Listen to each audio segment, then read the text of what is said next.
can get you back inside your head before the summer ends, and spread a little love.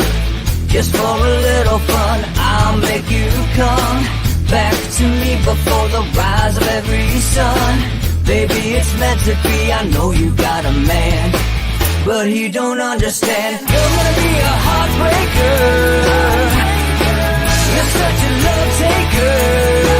So just suck me in and you can toss me like a cigarette. 'Cause I just wanna be a bad habit, yeah.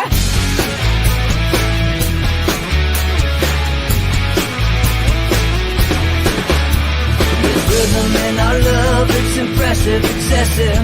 You can't make this stuff up. My chest beats, it's restless, wakes the neighbors up above. Yeah, baby, come and show me love. Baby, come and show me love. Because you're gonna be a heartbreaker.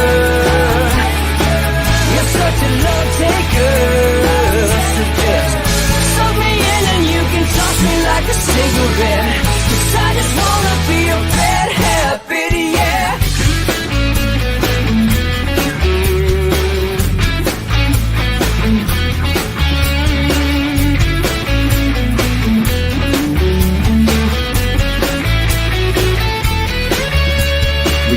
And take a one-way ride, steal us away to find a place we can hide. It wouldn't take much to disappear for a night, just to give into the need and leave it all behind. 'Cause I know that you know that I know that you want me. You told me, now show me, come blow me away. 'Cause I know that you know that I know that you want me. You told me, now show me, come blow me away. You're gonna be a heartbreaker. You're such a love taker. So just suck me in and you can toss me like a cigarette. 'Cause I just wanna be a bad habit, yeah. You're gonna be a heartbreaker. You're such a love taker. So just suck me in and you can toss me like a cigarette. 'Cause I just wanna be a bad habit, yeah. Suck me in and you can toss me like a cigarette. 'Cause I just wanna be a bad habit, yeah.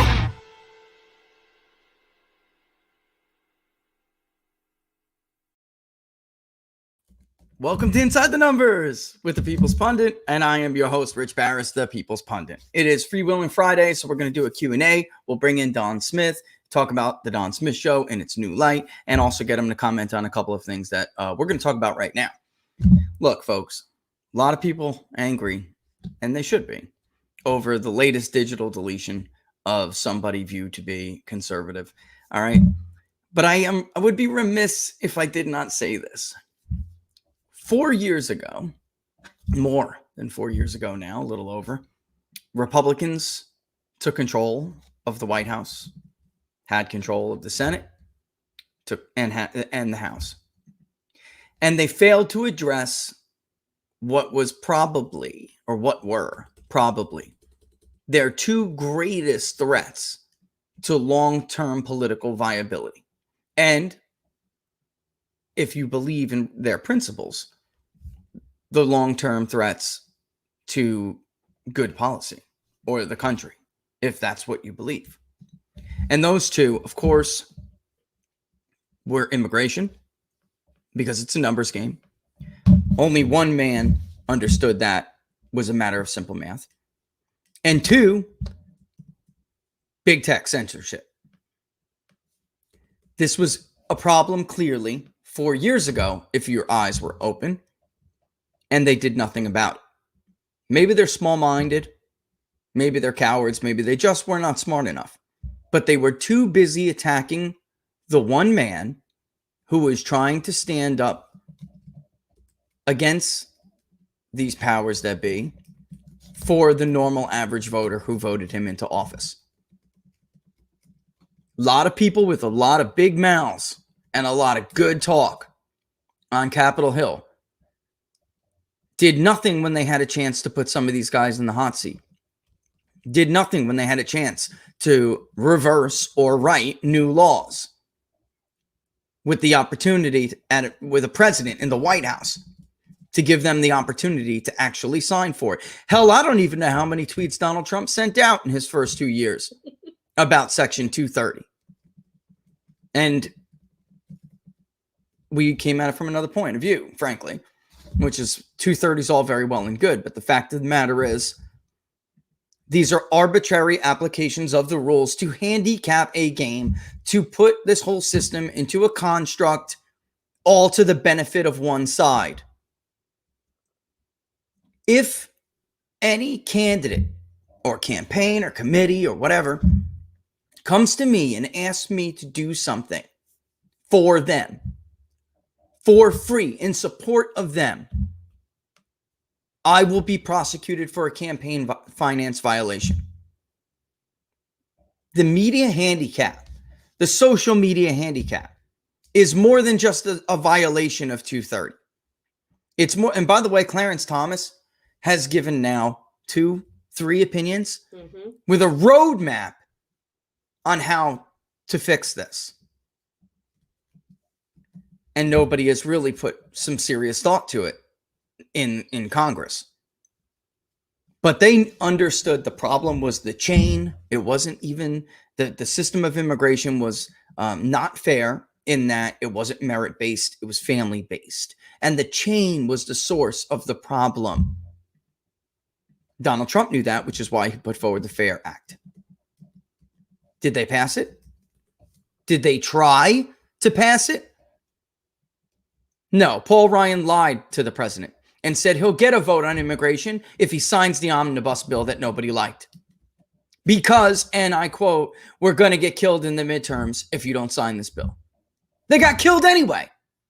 The fact of the matter, or at least in the House, the fact of the matter is, they always had history against them. Always. Even Barack Obama succumbed to that history.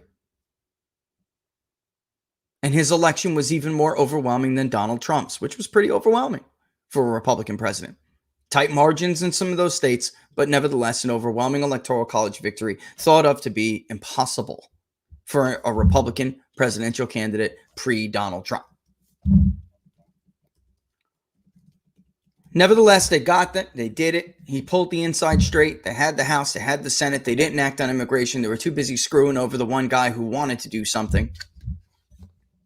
And Trump was left on the issue of big tech to invite some of these people to the White House in hopes that his business tactics would work the way they worked, when he was a private citizen, which is flattery. Flattery and appealing to reason.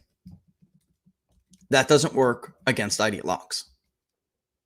And they are ideologues. So now we're in positions where we are right now. If Donald Trump's, okay, for those of you who still want to say this is about disinformation or misinformation, let me just bury you in 30 seconds. If this was about disinformation, in fact, dangerous disinformation that could hurt some people, then Hillary Clinton, the Washington Post, the New York Times, CNN, NBC, MSNBC, ABC, CBS, all of them, including Fox News, some people at Fox News, they would all be banned right now. Why? Because they pushed a fake conspiracy theory that led a madman to pick up a gun and go gun down Steve Scalise and 4 others practicing for a charity baseball game. That madman, and we got the pictures before Facebook neatly deleted them, because they always do it. When it's a left-wing shooter, that Facebook page is, or a Muslim, that Facebook page is gone in a second. Gone, vaporized. If it's a right-winger, it's up there a little longer so the whole country can view what a nutcase this guy was. The MAGA bomber. Yep. Perfect example. James Hodgkinson, that is coming before you even can verify his ID. But we did know his ID, so we got those pictures. And that Facebook account was crystal clear. He believed Hillary Clinton. He believed former Labor Department, former head of the Labor Department, Robert Reich. All these people he posted on his website, on his Facebook page. In his mind, Donald Trump was a traitor who subverted the will of the people with the help of Vladimir Putin, and a traitor, an actual traitor, was in the White House right now. He believed it 100%. Why? Because his media told him to. Who would entertain such a crazy idea? Unless there was some truth to it, right? The media wouldn't possibly be this dishonest. Oh, they were.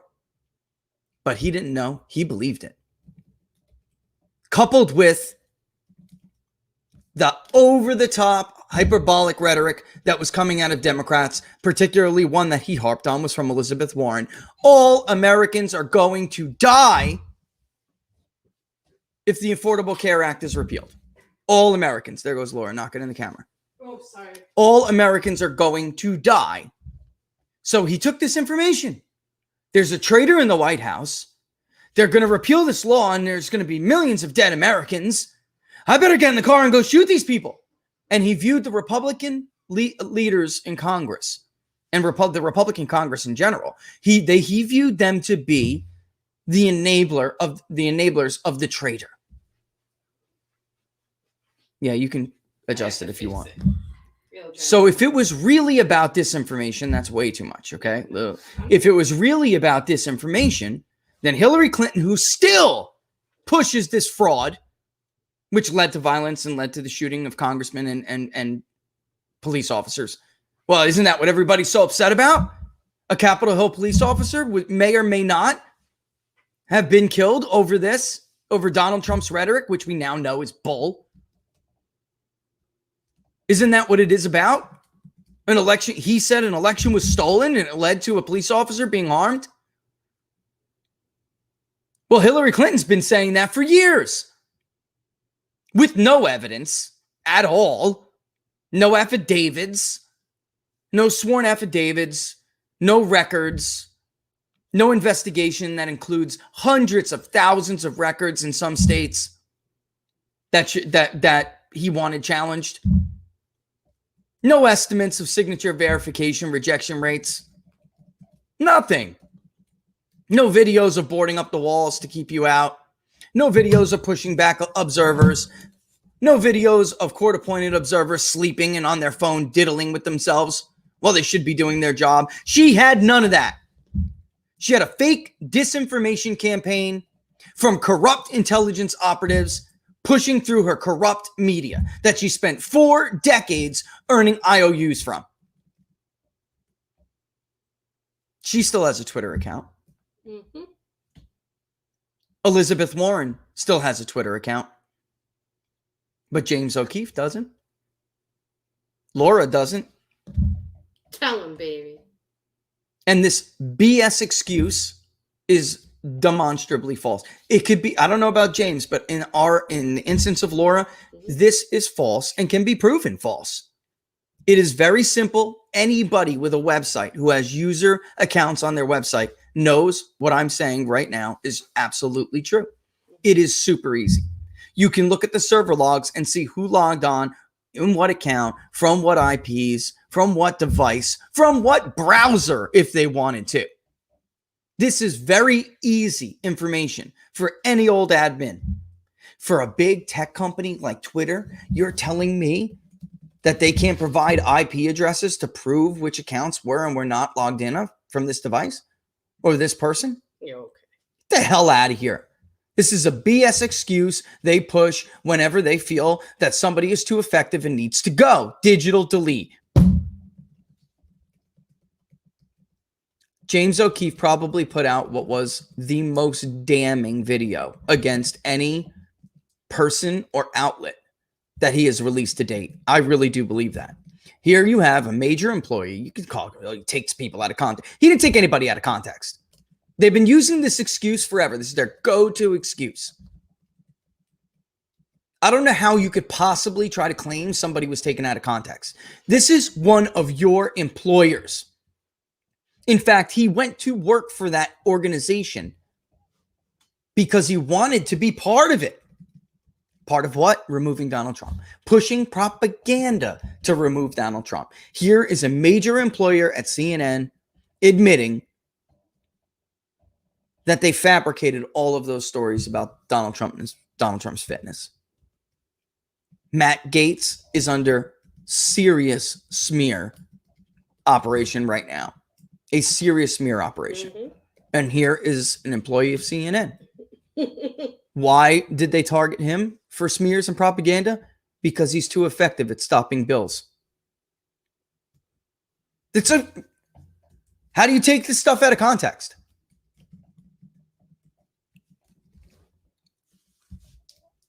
If it was true, they would easily be able to release this server log information to prove that James O'Keefe was operating the so-called fake accounts. To artificially, believe me, I already know the language that they sent in. I've seen it. Artificially amplify his content. No, they artificially suppress his content. If you were to type in that day, expose, you had all of this other crap coming up. Expose Trump, expose Fox, expose this, nothing with any traction whatsoever, with any hits, with any mentions, with any replies, with any retweets, with any hearts. And you have this other hashtag exploding, hundreds of thousands of views by the hour they're racking up. And it didn't trend a single damn time yesterday or the day before. Why would it? Twitter and the rest of them learned something after 2016. Republicans did not take their shot. They did not take their shot, and they want to make sure they don't learn from those mistakes. They didn't deal with immigration the way they needed to, although I think it's time for some people to apologize for the wall, because Donald Trump did put up large chunks of that wall. And there were so many people who said he wasn't doing it. He was doing it. There was a freaking interactive graphic. You could go to the Customs and Border Patrol website, and I'm even ashamed to say I didn't even see it until last minute. I needed correct wording for a poll. That's the only reason why I saw it. I damn sure didn't see it on Fox News. His supposedly friendly outfit. And you sure as hell wasn't going to see it on CNN. Read about it in the pages of the New York Times. By the way, another fraud who now openly, because they think you're too stupid to read for yourself, they openly argued to a judge, a New York State judge, that they routinely blend fiction with nonfiction, and that they should be protected for doing so. Anyway, they learned their lesson. Republicans, they don't want to give them a chance to learn theirs. And their lesson was they lost control of the narrative in 2016. This isn't hard to figure out, guys. They lost control of the narrative. The filter through which you hear all campaign information, all news, information at all, any kind of information. The filter by which you hear that was bypassed. It was bypassed through social media, by influencers and personalities. It was bypassed by Donald Trump himself on his own Twitter account. And they quickly realized that they needed to gain control of the channels of information again. I say information because I'm not talking about true information. They want it all. True information, disinformation, misinformation. They don't give a damn whether something is dis or miss. They just want to be the ones to do it. Nobody else can be allowed to do it anymore. And Republicans had a chance to cut them off at the pass. They didn't do it. I wonder why. So if you're angry at Jack Dorsey because you think this is unfair, un-American, and it is, these are not American principled people. These are, I have told you a million times, a hive mind, this scary new breed of left-wing statist fascism. And they all have to think together, act together, talk together, walk together, wipe each other's butts together, cry together, laugh together, sing together, bend over together. I love it. I mean, really, that's it. And if you're not in the hive mind, you are targeted for destruction, digital deletion. But they're still, listen, their credibility is still in the toilet. This is why James O'Keefe had to go. Their credibility is so in the toilet. That's true. But as long as they have some sliver still that is dumb enough to believe them after being lied to about everything they've been lied to about. Hands up, don't shoot. You burned your own town down, you idiots, for a lie that white rich people pushed on you. If you're dumb enough to believe Russia collusion to the point where we push madmen in our society to gun down lawmakers, talk about a civilized society, right? If you were dumb enough to believe that, there still has to be a sliver of you people out there. And James O'Keefe comes along and just destroys it. Any thinking person.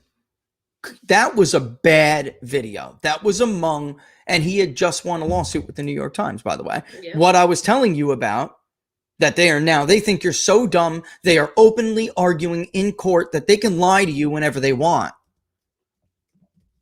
And that case went James's way. So here he's off the back of this victory against the New York Times. He's smashing CNN. He's just smashing them with their own words. He had to go. Who was next? Who was next? Because in case you haven't noticed, they have a very clear MO. They will drop these little pieces and then force the networks or the targets to release a statement. Well, that's just a low-level person or something like that. Mm-hmm. And or that was just taken out of context.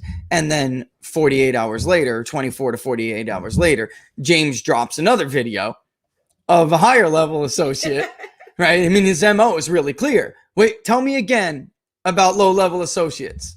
That was edited. We edited that. We were being deceptive. Here's the entire footage. James's MO has become pretty clear. So if it was that bad already, you have before the last video on CNN was a high-level executive producer, a rich, white, privileged, liberal woman trashing Hispanics in Florida for voting for Donald Trump. Because apparently you're not as smart as a white person who knows better than you. You know what? You don't really vote with your brain. You're like wooed by that bullying masculinity. Has nothing to do with policy. Who you did or did not disagree with on policy. No. You're just dumb. And you're overtaken by your emotions. So I, as the smarter, white, privileged elite, need to tell you what's good for you. How racist is it? It's racist. It is very racist. It is very, I have said this, and it is not because of whatever I am on or am not. It's because I've lived in both. I've walked through many worlds in this life, many class societies, many different regions of the country. Yep. Up north, we're obsessed with racism. Obsessed with it, honestly, in truth. We want to be like so forward thinking. Now, it wasn't until my experience in the Army I realized what you perceived about the South was incorrect. Yes. It was not true. Hence why we live in the South. And it is why we live in the South. When I got out of the Army, I was like, hey, baby, I'm back. Let me show you something. There's this whole other world out there. And it's not like, don't worry, they're not going to hang you because you're Hispanic. We can go, check this out. These people, they actually live normal. And it's incredible. Nice. And I'm not saying, again, I'm telling you this from my own personal experience. Now, who was the most racist? The white Northern liberal. In my opinion, was, and I guess, well, I didn't have coastal experience back then, so I can't say one sliver or the other. The white, privileged, rich, elitist liberal. And why do I mean that? Not because of this, not because they sling N-words or any other racial epithets around. It's because their worldview looks down on other races. It comes from a place of guilt, where they feel like they should feel guilty because they were born into a superior situation and a superior race. So they feel like they have to be extra virtuous toward that group of people in a way to apologize. That is the worldview. That is how they think. And that is racist. That's why somebody like Mark Elias could really seriously entertain the idea that black people can't find their driver's license number on their driver's license. It's where Joe Biden is coming from when he said, you know what? Well, black and brown children can be smart too. That's where that comes from. So anyway, the moral of the situation is here. It was just going to get worse in their eyes, and James had to go. He's suing Twitter. God bless him. God bless him. There should be at least some rules when you're taking away someone's free speech. There should be some level or some burden on the company who is still claiming to have the benefits of both, the best of both worlds. Now, we're not really publishers, so we're not responsible but we're also going to play arbitrary games with who is and who isn't allowed to have their First Amendment right. They should have at least some minimum standard. Some minimum. Here's why we're taking away this person's First Amendment right, and here's why. Here's the proof. But we know there's no proof. We know there is no one level standard. We know that is arbitrary.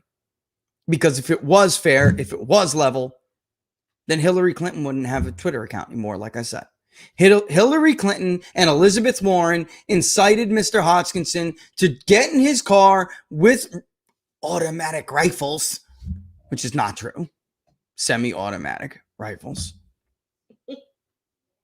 and shoot elected leaders and those sworn to protect them. Because they sold the American public disinformation. They psyop that man into going crazy. Do you understand what I'm saying? And if that was true, if Twitter was in good faith, if all of these companies it was really about truth and safety, then CNN could no longer have a Twitter account. Then anybody who entertained hands up, don't shoot couldn't have a Twitter account. Anybody who entertained Russian misinformation, the collusion hoax, can't have a Twitter account. And if it's about election fraud, Hillary Clinton still hasn't shut up about election fraud. That never happened. She still thinks she's president. That never happened. That there was never any evidence of. The Washington Post still hasn't apologized for their fake story about the grid. I could go on and on and on. Incredible book, by the way. I should get you guys the name of it during a break. Incredible book on Amazon. He was just an author and sponsor of. That's how I knew about his book. A sponsor of the election coverage we did, and I saw that he wrote this book about the definitive guide or something to how many times the media lied about Trump. And this guy was the most comprehensive collector. Like his collection was the most comprehensive of how many fake stories these people pushed on the American public. Oh, them. Yeah. It was incredible. There were storylines I forgot about because we get so used to it. All right. With that, this is a great time to bring on Don from the Don Smith Show. I'm going to bring Don here. And as you know, we're still in an old reliable here. I just didn't want to take the risk. Here I am. I go to bang it out. I can see my audio is all as well. I had tested it. We had tested it yesterday. Everything was good. And then bad habit didn't play. I could see it playing. See the volume move. So here we are back to old reliable. So with that, Don, I'm going to bring you in. All right. No green screen for you. All right. Oh, you messed him up. Where we look, here's my point, man. All right. And I don't really know how this became a right or left issue. Like, I don't know. This is not the left I grew up with. The left I grew up with would be furious over that stuff. They would be completely you know what. No, Kurt Schlichter's not it, but that is a good one too. That's the 21 biggest lies. The one I'm talking about is actually, I'll get it on my Amazon. It's on my Amazon. Okay. Can you get into my Amazon account? No. Yeah, it's again, I'd have to look and see. It's probably in my email too, but I'll figure it out. Yeah, Don, here's my point. If this was really about truth and safety, which is how they phrase this crap, all right? I can't let somebody spread disinformation that could end up harming someone. So the president of the free world loses his ability to communicate to his followers on social media. All right. Then Hillary Clinton shouldn't have a Twitter account anymore, Don, because the statements Hillary has made has led to the shooting of elected officials and those sworn to protect them. The statements Elizabeth, I'm only going off of the man's own Facebook posts. All right. He fully believed Donald Trump was a traitor and that Republicans in Congress were collaborating with the traitor. They were his enablers. And he believed because there was a traitor in the White House being enabled by the majorities in the House and in the Senate, he believed what Elizabeth Warren said, that if they get their way, millions of Americans will die. If they repeal the Affordable Care Act, millions will die because of this traitor. So this guy, cracked up as he is, he buys it. We don't even talk about this. Am I to believe I'm the only one who got that stuff off his Facebook page before they deleted his Facebook page? You think the New York Times doesn't have these posts? I can't believe that. And even Fox News. I can't believe it for a second. James Hodgkinson was a nutcase left-winger who believed every one of those lies, those dangerous lies that were never, unlike things that Donald Trump said, what the media called conspiracies, were really disputed.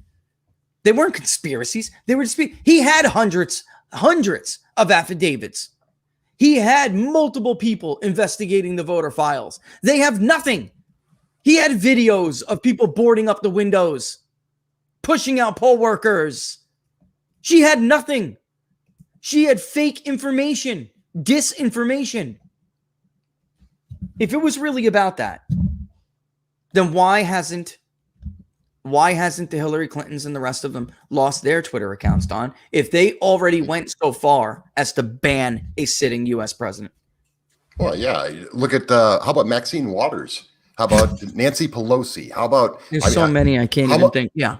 How much violence was created by the things that like you said, they always use death. People are going to die because of this. That makes people angry. We have a mental health issue in this country. Yes. And nobody wants to talk about it, and nobody wants to address it. You can see it every day. Go look at Maxine Waters, some of the things she tweets out there. Hillary Clinton, Chelsea Clinton was in on it the other day. Look at the things that these people. So we have some issues in this country that nobody wants to talk about. Nobody's going to shut these people down. They're free to do whatever they want. They're free to say whatever they want. And I mean, you and I both experienced the silencing of social media. Just always remember what Mika Brzezinski said on Morning Joe. Yes. That Donald Trump could actually shape the way people think about things. And that's their job, to decide what you think. That was their biggest problem with President Trump from the beginning. Yep. Let's not kid around about this. Let's not beat around the bush. Their problem was he spoke directly to the American people. They didn't like that. They want to be the filter. They want to be the ones that say, well, here's what he's really saying, because otherwise you can't say people are going to die because of this and that. And so Donald Trump spoke directly to the people, and they couldn't tolerate that anymore. That's why they shut him down. Yeah, that's spot on. I'm so glad you brought up Mika, because I was saying it before too. I've lived in a lot of places in this country. I've walked through a lot of different societies, and Mika's viewpoint right there. I'm talking about the elitist, and they just tend to be liberal, but they're not all liberal. I mean, it's just true that they're not all liberal. I think it's a better characterization that they're elitists. They just tend to skew more liberal than not, right? But they have this worldview, especially when it comes to minorities, and it's a very racist worldview and a demeaning worldview. You know, we talk about the founders. It was Jefferson's birthday this week. He couldn't stand Alexander Hamilton. Everyone lauds, you know, look, I mean, they put a play on, you know, Broadway, right? Who's it about?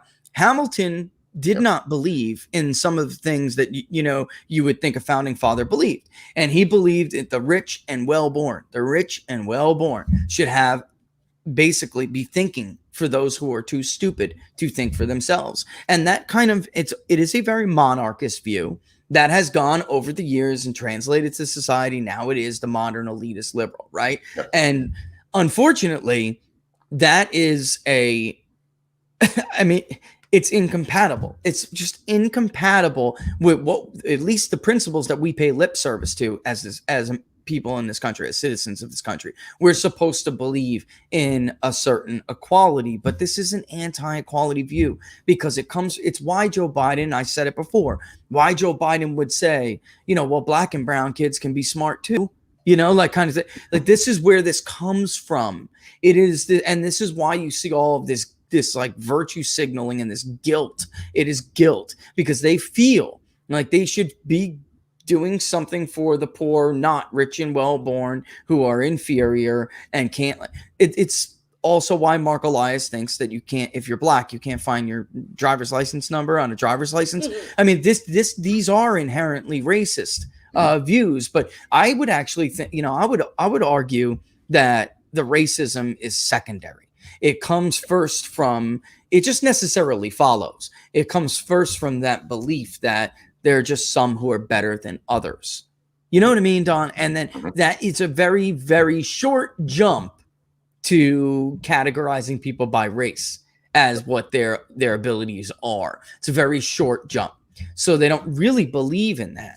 And yeah, I mean, I didn't even think about the Maxine Waters thing, but I mean, geez, Don. I mean, there are so many examples. Hands up, don't shoot. That was a lie. And there's just, over 4 years, we got used to, you know, hearing a headline, sounded horrible, led to a whole bunch of angry people. The kids in cages photo, Don. The kids in, I mean, and here we are, and all of these offenders, all of these people people in organizations who literally worked with disinformation intelligence people to run like a psyop on the country, and they have their accounts. It's crazy. How could anyone be so silly at this point to still think that this is about truth? Yeah, look at this whole thing with remember this was a huge story, and they ran it all the way through the campaign. This was a campaign strategy. This whole thing about the Russian bounties on the tops of the U.S. soldiers. The whole thing is completely falling apart now, but it doesn't really matter to them now because the election's over, and they got what they wanted out of it. The media played their role, and their role was to get Joe Biden elected. Don Lemon just said it the other day in an interview. He literally said he doesn't care about losing half of his audience as long as they got President Trump out of office. He'd rather have half the audience size and not have President Trump in office. Think about that for a minute. This is supposed to be a journalist. This is supposed to be, you know, presenting facts. So yeah, this whole thing, every narrative they have eventually falls apart. But by the time it falls apart, it's too late. And most people will. Yes. Sarah Palin did not say she could see Russia from her backyard. It was a skit on Saturday Night Live. You know how many, I'd love to see a poll on that, Rich, because I can't imagine the high percentage of liberals who still think she said that. So everything they do is a misinformation campaign, and they control the media. What are you going to do? Yeah, and the you know, talking about election stories, they didn't cover the Hunter Biden stuff, and even I mean, it really wasn't a Hunter Biden story. Hunter Biden was just the vehicle through which China reached Joe. I mean, that's the story. Hunter Biden is just a player. And look, they said that was disinformation. That is now conclusively false.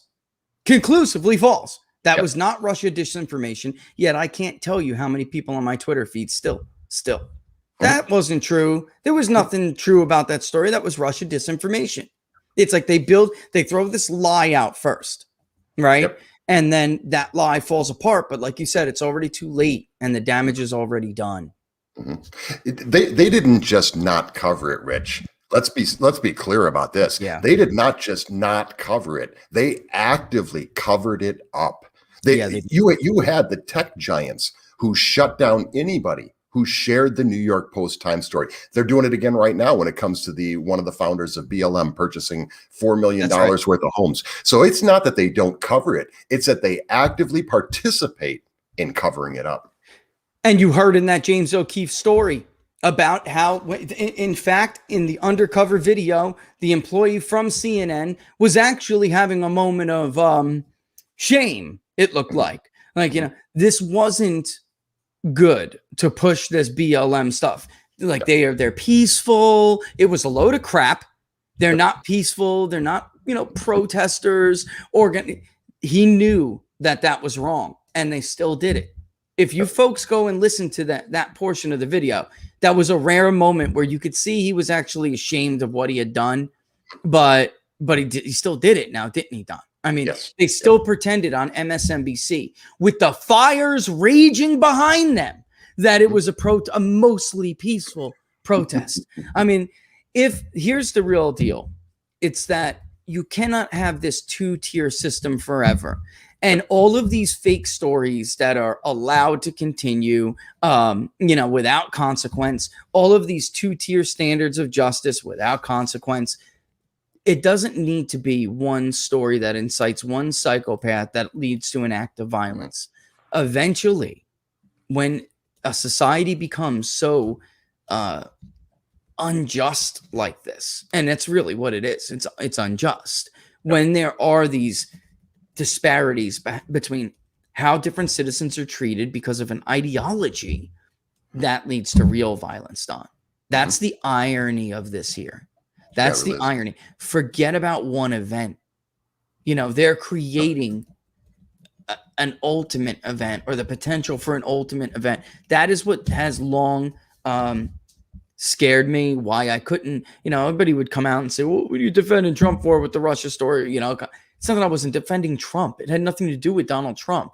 You cannot use a fake story, a disinformation op, sold, bought, and paid for by one political party through the use of foreign sources and garbage, right? I mean, it's disinformation, Don. It was a psyop.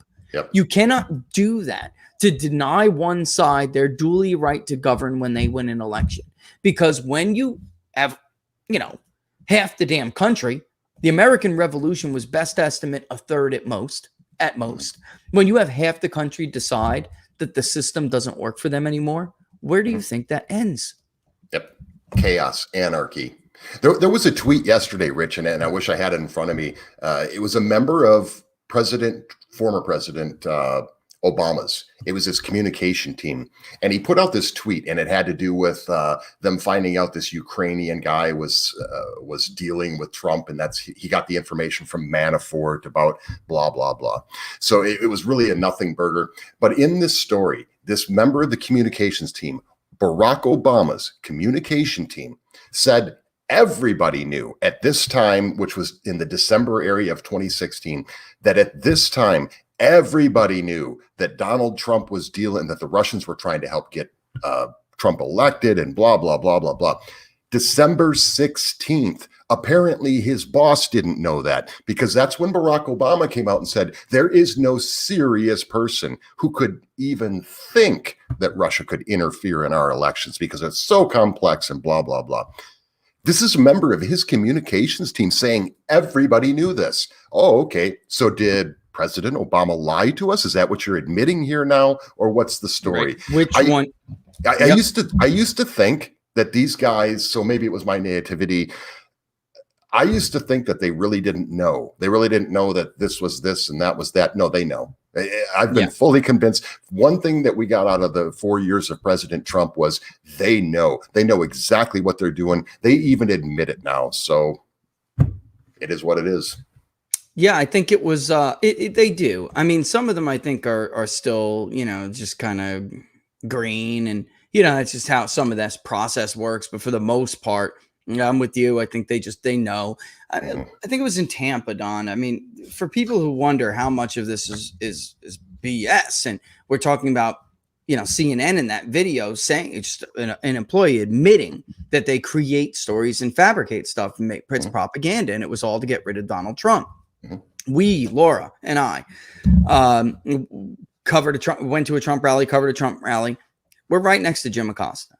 All right. Oh, God, we watch him cook this story up because they're starting, they're like, CNN sucks, right? And they got the placards, right? Yep. And we watch him cook up this story about how he feels threatened that the crowd is going to beat him up. And he's like, "Oh yeah, get the camera on me. Make sure you get them with the placards." He's like, "I'm going to say my life's in danger." Laura and I are like, "You are an A-class piece of," and I'm going to tweet it out. I mean, that's it. That's what, and we did. I panned the camera. Yeah, Laura panned the camera and said, "Look at how scared Jim is." Look, and he's like, "He's not." He's just, but then he goes and we watch the segment later. And I'm like, look at this man. Wow. It was complete production news. It was a fake story. It was completely fake. In truth, those people never threatened him at all. Yes, they were laughing. They had smiles on their face and joking, going, CNN sucks. Nobody had a violent bone in their body. Not a violent, but the story's twofold. You're crazy if you follow Donald Trump. So there's like a social desirability bias campaign at work there, trying to plant the seeds of shame on you if you support him. Plus it hurts him politically with people who may be in the middle, kind of thing. So Jim Acosta fabricated that story, and we watched him, and we still probably have video of it. I'm sure we do. We keep masters of everything. I mean, and I tweeted it at the time anyway. I mean, it's out there. It's public record. That was a complete lie. It was complete fabrication. That's what I mean, folks, by production news. It's not real. Yep. It's not real. I mean, and that's go ahead. It's the elitism thing that you mentioned earlier. So just real quick, I don't know if you remember the first time that you guest hosted for me. You guest hosted my show because I was at CPAC, and the show was going to be taking place when Donald Trump was giving his speech. So you're guest hosting, and President Trump went on and on and on. He was like 2 hours he was talking. So I'm not even going to be on my own show. So I'm like, I got to get out of here. And if you walk out when he's giving a speech, you can't come back in. The Secret Service, they're all at the door, and you know this. So you won't. You can't get back in. So I'm like, but I got to go out, and I got to at least make an appearance on my show. There's like 15 minutes left. So I walk out, and I go find a quiet place. I get on the show with you and kind of give a recap of what was going on in the room. As I come back, there's about 15 of us journalists, all getting ready to come back in the media section, but obviously we can't get back in. So you just got to stand there. I've got my camera still going. My recording stick is still going. Everybody did. I mean, we were all there with the media group. So here's this CNN lady, and she walks up to this guy and she's like, "I'm with CNN." And she must have said, "I'm with CNN" 30 times. Because this guy was just supposed to step aside and say, "Well, you're with CNN. You can break the rules that everybody else has to follow." So after about 30 times of her arguing with this guy and just trying to create a problem, she really believed that because she was with CNN, that she had special privileges. None of the Secret Service stuff applied to her. And after about 30 times, I turned to her, I said, "Ma'am, we're all incredibly impressed that you're with CNN." I said, "But none of us can get in. Do you see us all standing here? Just chill out. This guy's not going to let you in. He can't let you in. He's doing his job." The guy, the Secret Service guy, said thank you, and everybody started applauding. I got a standing ovation for it. But that's the arrogance of people that are with CNN. They believe really that they are above everything else, and so that's kind of the Jim Acosta thing. That kind of ties into what you were talking about. Yeah, I got a friend too who was a producer at CNN, actually an editor, and then a producer, and she had worked in the Middle East and here at home. She was the only evangelical Christian that she had basically run into at that level. Mm-hmm. And the work environment was atrocious. And that is all there is. People like the one James caught on camera talking about the Cubans before this one. And she essentially had to leave because not because, anything would work or anything. There was some issues. She did have a problem with how CNN engaged with foreign governments, by the way. That's a whole other story that I believe was Bahrain, as a matter of fact. And then, but it was also that they were actively hostile to her. They had this, she would try to say, well, what about this angle of the story? Maybe we should tell this side of the story as well. And it just became clear. She was working at them at a time when it just became clear, Don, that they were throwing out what little bit of objectivity that they had, because years ago, you could tell CNN was, 20 years ago or more, you could tell CNN was biased to the left, but they still at least tried to deliver two sides of the story, two viewpoints. And unfortunately, she worked for them during that period of when they just turned that off. So they made it very clear that they had no, and I'm talking about an intelligent woman, very, I'm not going to give up our education, but, where she went to school, very impressive. You wouldn't expect from an evangelical, but, was principled and very, very experienced. Worked at the AP for a while. I mean, this is someone with a very impressive resume. And they essentially made it very clear to her that they no longer need someone like her to work for them. So, it was either show up every day and just feel like you're doing nothing or move on. And she moved on. I mean, that's how that was that. And so it ended her career at CNN. But she would have stayed there, even though she well understood that the vast majority of the people didn't have the same views as her. But still, as long as there was a place, for a minority view. And that's the difference now, folks.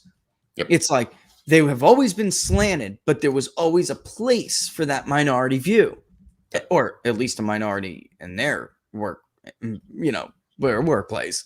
But now there's not, my friend. Yep. Now there is not. Now it's about, crushing dissent, digital delete. Yep. They cannot. It's very clear they can't survive in a private sector environment. Their product is not good enough to survive on its own. They need government money, private money. I mean, they do.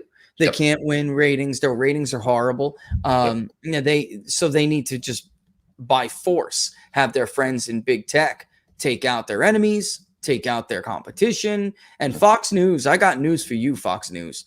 And if you think you're too big to become a target of theirs one day, and you think this is just a joke and you've been dealing with these calls to get rid of you forever, you are out of your minds. Because if one day all the rest of us are gone, you're the only one left for them to beat on, and you're going down too, Mr. Murdoch.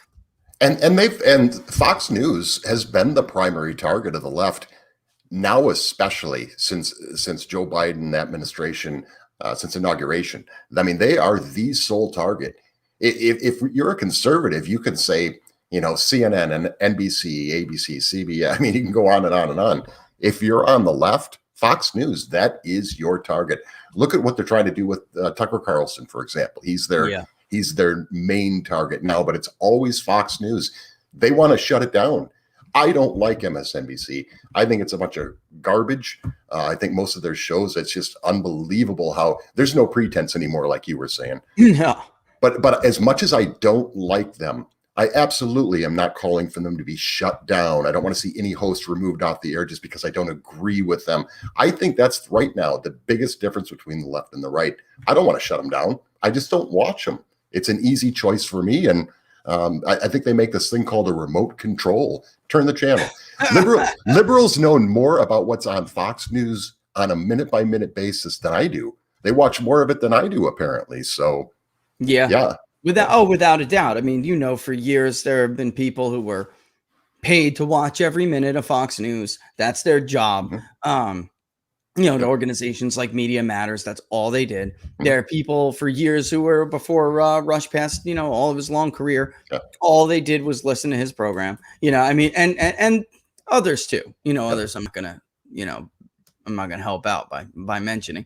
Rush is totally different. He's an icon, and that's it. Everyone should give deference to him, whether you agree with him or not. But there's this flip Don, that's worth noting, which is that, when I was growing up, it was the liberal who was against censorship, and the not just because it was an oppression of First Amendment rights, but oftentimes to censor, you need to violate Fourth Amendment rights as well to get the goods to censor, right? So it was the left, or at least the liberal, who was against censorship, and there were some conservatives, or back then you would call them, they called them conservatives, who didn't want certain things on air said, certain games to come out, right?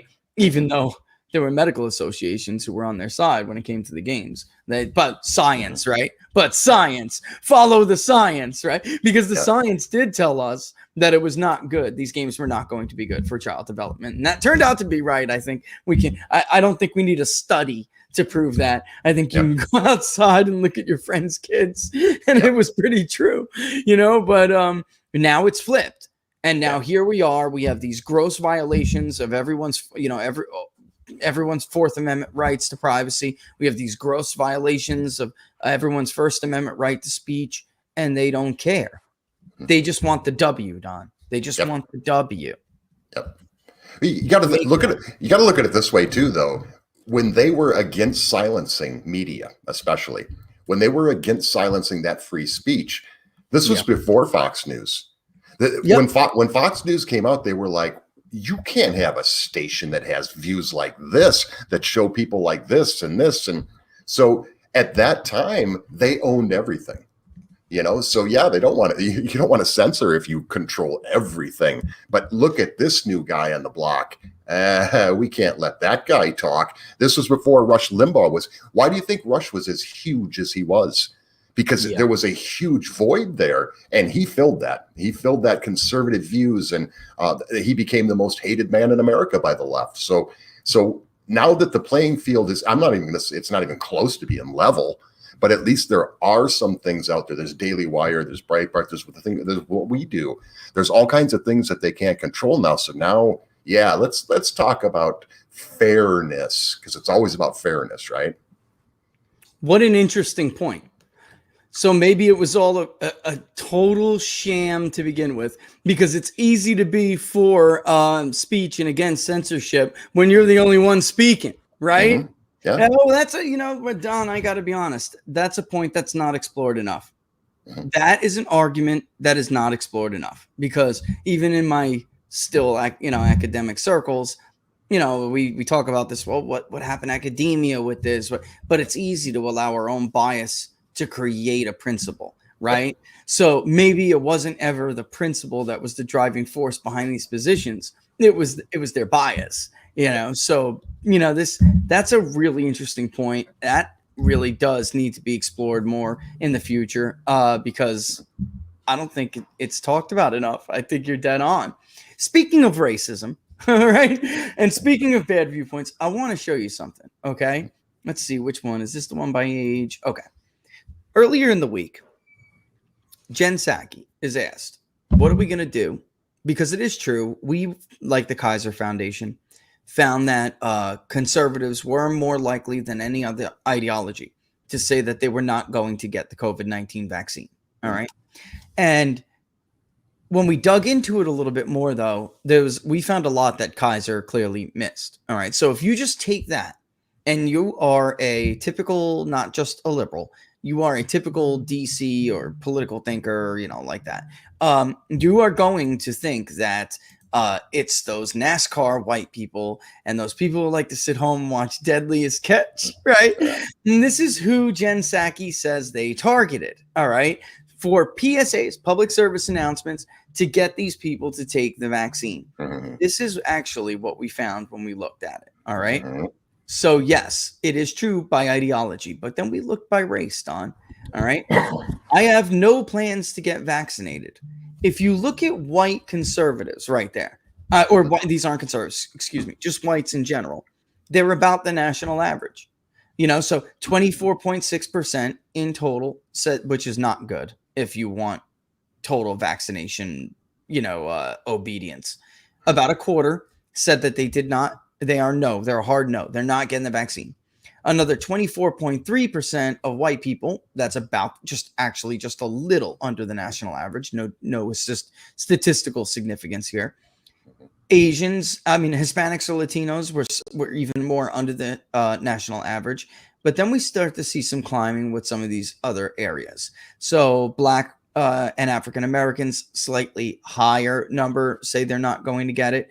And then American Indian, Alaskan Native, 48.4%, which is not, they're a hard no. 18% of Native Hawaiian Pacific Islander, the lowest share of all. And then other, which can be so if you answer Asian and you are put into, or if you answer Asian and then we redirect you to a certain other group, so are you Chinese, North Korean, right? There are some technically Asian groups that end up in other, along with everyone else who says others. And the biggest one of them is Indian, as if from India. No, right? Not Indian, but from India. 46%, Don. So if you look deeper into it, and then specifically by age, all right, which is on the bottom this time, they're flipped, all right, the younger and the worker is the problem. The older, right, the NASCAR aged people, 45 and above, are the national average, and 65 plus are way below the national average. So my point being is, here we have, this is their typical worldview. I'm going to waste money on public service announcements. Going through those demographics, you think those public service announcements are going to get anywhere near those people who aren't going to take the vaccine? Yeah, no, and I don't think anything that I don't think that's probably not even their goal. Their goal is to create a narrative, spin the narrative, and then support the narrative. If that means making a bunch of PSAs to make it look like, see, we're really concerned about these NASCAR people, so let's gear everything towards them. And I don't know, maybe they'll have Jeff Gordon on and show him getting vaccinated. I don't know what they're going to do. But it's always about the narrative, Rich. That's the thing with these people. They don't care about anything except the narrative. Yep. And interestingly, one of the viewers said, can you nest those with income? Because they wanted to know specifically about some minorities and their income levels. Here's the deal. Higher incomes in certain minority groups were the most likely to say they weren't getting the vaccine. That was really interesting to me.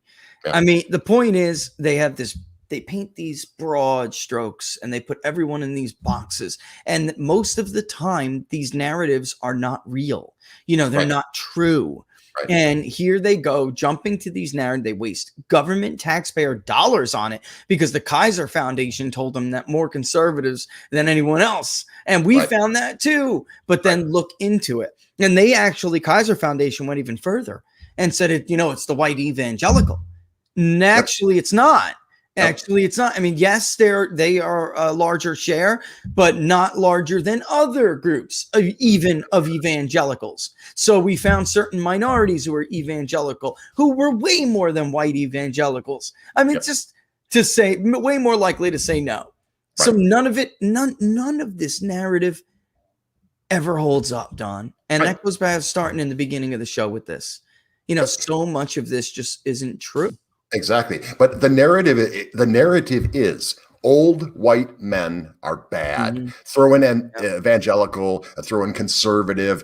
So that's the NASCAR thing, right? Because NASCAR is just a bunch of rednecks, old white men, rednecks. These people have never been to a NASCAR race. I've been to 50. I'm a big NASCAR guy. And let me tell you something. When you walk in the stands, when you're sitting there in the stands, you're not sitting around surrounded by old white men who are rednecks. That's not what's happening here. So even that narrative is wrong about the classification of who's at a NASCAR race.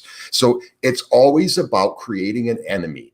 So if they're going to spend however many millions of dollars making PSAs, the real narrative of that is old white man bad. That's what it is. Period. Stop. Full stop. That's exactly what it is. And they push it over and over and over again. And they can't figure out why there's violence going on in this country, why people are angry, can't figure it out. Yeah, they know. Again, I say this before. I used to give them the benefit of the doubt that they don't know the results of pushing that narrative. Yes, they do. And that's why they do it.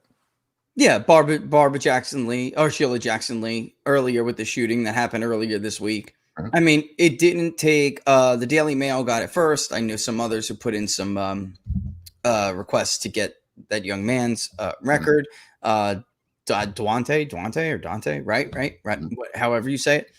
So 20-year-old, his mother says he's killed for reaching for his air freshener. I mean, she doesn't wait because like you said, if she didn't know, then, maybe you give it a benefit of the doubt. But this isn't exactly the first time that somebody like Sheila Jackson Lee and others have come out blabbing their big mouths before they know what is true and what is not.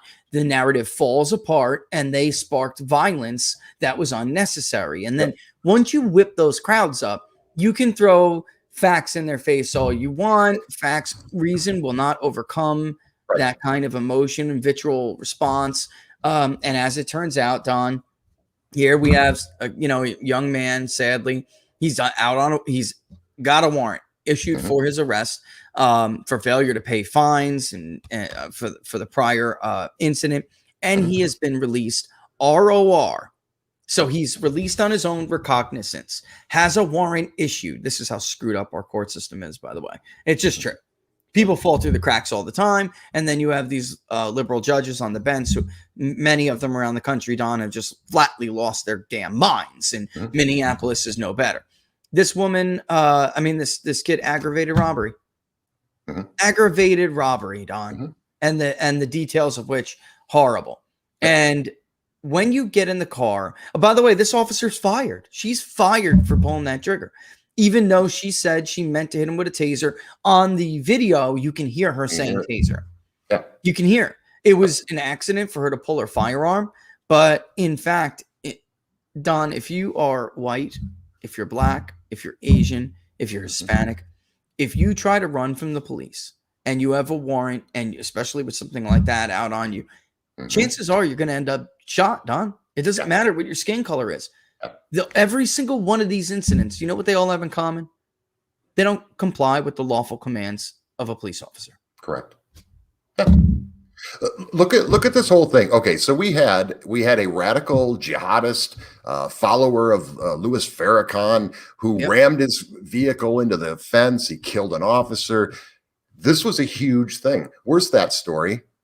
Do we know any more about this thing? Has there been any follow-up whatsoever? No, and the reason is because that does not fit the narrative. You had MSNBC before they knew anything, they put out, we have a witness who said it was a white male, an older white male who did it. It was not. But they put it out anyway. It's the Brian Ross thing. Remember the shooting in Aurora, Colorado? They break to it. This just happened. And they come on. Brian Ross says, and we've already looked up the Tea Party, and the local Aurora Tea Party has a James Holmes. We don't know if that's the same one, but we're going to tell you that anyway, because that's our narrative. He didn't say that part of it out loud. But anyway, it wasn't true. The guy had nothing to do with the Tea. He wasn't a Tea Party guy. He had nothing to do with the Tea Party. But ask yourself this, within seconds, within a couple minutes of the shooting itself that took place, why in the world was CBS, right? Why was CBS looking up the list of who's in the Tea Party in Aurora, Colorado? Right. Why would they do that? I think we all know the answer to that, but that's the problem. They do it on purpose. Once they put it out there, people will believe it. There's people to this day that will tell you he was a Tea Party guy, just like Sarah Palin in Russia. Yep. Absolutely, because that initial, this is why it's so important to make sure that initial information is right, because you can't peel that back afterward. You just, there's still people who will tell you that, what's his name? It's, he sued CNN. It's killing me. Sandman? Here we go. Nicholas Sandman. Yes. Yeah. There's still people who tell you to this day that he was, being mean and inciting and being disrespectful to. Excuse me. The story, Nicorette went down the wrong pipe. I'm back on the Nicorettes, folks. Have been for days. Feeling great, too. Well, the truth be told, that vapor was supposed to be a short-term thing. Never happened. So eventually my kids were like, Daddy. And I'm like, all right. So they shame me into doing it. It works. I'll take it. But yeah, back on the Nicorettes. So they jumped on that story with the guy who plowed into the cops, because the initial information, folks, just so for those of you who don't know, was that he was a male, which was that real Goldilocks zone for crazy white guys, right? From Indiana. And everyone thought, oh, good, this is definitely a Trump supporter. And they jumped on it first. Then that's because that information about Indiana came out first, when in truth, he had been living in the Virginia area for a while. But they didn't get that information at first. What they got first, Laura's smiling because she remembers how this went down. They were all doing cartwheels. Getting ready. Yes, we have a Trump supporter who crashed into a couple of cops. This is great. And the Capitol again. They were on Twitter, blue checks and all, calling for the re-resurrection of the fences, the militarization all over again of the Capitol. And that story vaporized when it turned out that that was not how it was going to go for them.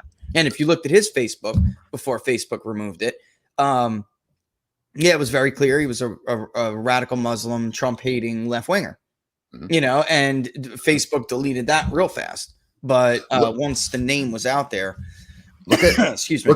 Look at Jared Loughner. So Jared Loughner is the guy in Arizona who shot Gabrielle Giffords, right?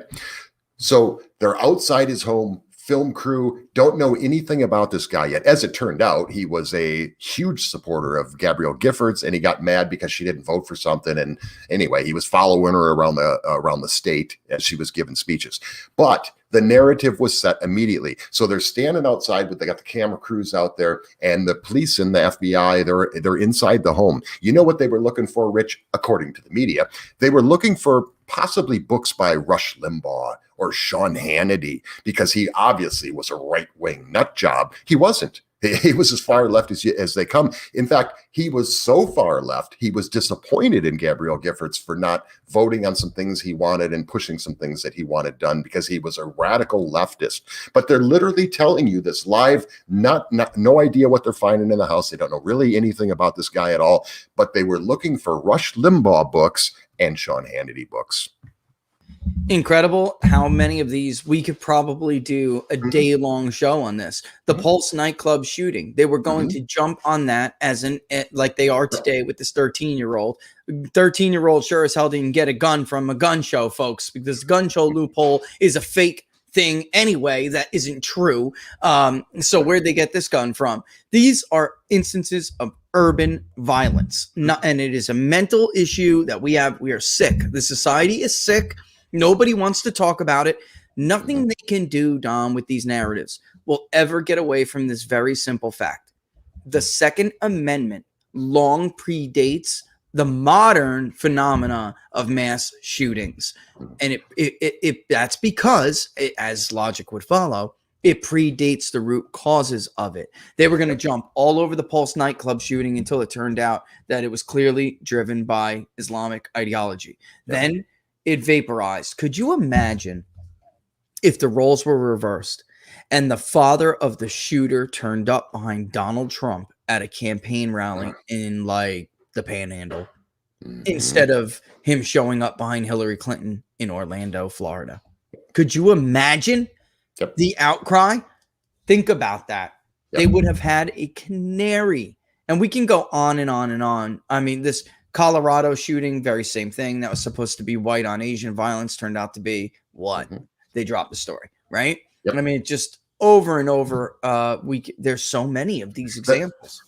Look what's going on right now. So you've got this. We've got to stop the hate against Asian people, and it's true. I mean, we got to stop the hate against anybody. Violence against anybody is unacceptable. Nobody's down for that. But they're pushing this narrative. And what are they pushing? Are they pushing the real data? Or are they pushing the narrative, which is that's these white people? It's Trump supporters. In fact, President Trump created this because he called it the Wuhan flu, and he kept talking about China. And the San Francisco Chronicle, this was, I don't remember the date. I got to pull that article up again, but it was about 10 years ago. They looked into this because this isn't new.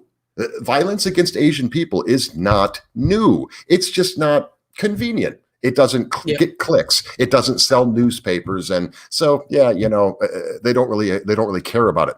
The San Francisco Chronicle did a story because it's a biggest problem. The biggest place it's a problem is in San Francisco. So they did a study, not expecting to find what they found. They did a study on it, and guess what they found? 85% of the violent crimes against Asian people that year. I want to say it was 2006, but don't quote me on that. 85% of them were created by black males. The backlash that they got for reporting actual data, they were surprised as anybody. Information. They didn't expect to find that. They weren't looking. They wanted to know.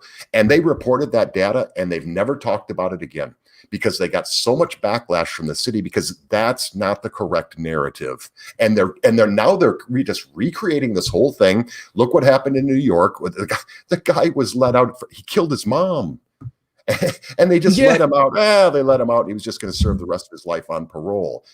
I don't know. Maybe if somebody kills their mom, maybe a good stern sentence or maybe the rest of their life in prison is probably not a bad thing because, like, if you'll kill your mom, I don't know who wouldn't would you not kill? Right, yeah. But they're trying to recreate this whole narrative, and they have to frame it. Doesn't matter what the data says. Look at the pandemic. It doesn't matter what the data says. It's whatever they tell you it should be. They'll let you know if you can get together with your family on the 4th of July. None of this is about science. None of it is about facts. None of it is about actual data. It's always about the narrative. Oh, we're way beyond that now. I mean, the idea that there was, this whole idea, and it's not new, but they really ramped it up this past year or the year before when they were trying to defeat the last president, really, that there was this genocide of black men by police officers. And it's just not factually true. You have the Washington Post actually go into their own database and try to fudge it. Do you remember that? To make it look worse than it is. Incredible. I've seen them change their definition of mass shootings, which is four or more. This has been the standard for years. The Washington Post didn't create it, and they'll go and they'll do whatever it takes to support that narrative, whatever it takes. It's 20 after 4. You want to do some... Yep, I know, Laura. I see you. Let's do some Q&As, Don. You want to stick around for Q&A? That.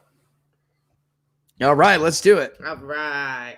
Dark Vader wants to know, what do you think of the MyPillow possible social media site? This is my thoughts on this, Don, and you tell me yours. All the Mike Lindell's. By the way, for the first time ever, a couple of weeks ago, I bought MyPillows. All right, because I wanted to know if they were good, and they are. I have to be, there's a lot of bad, because I saw a lot of the bad stuff on the BBB, Better Business Bureau. A lot of that is clearly political.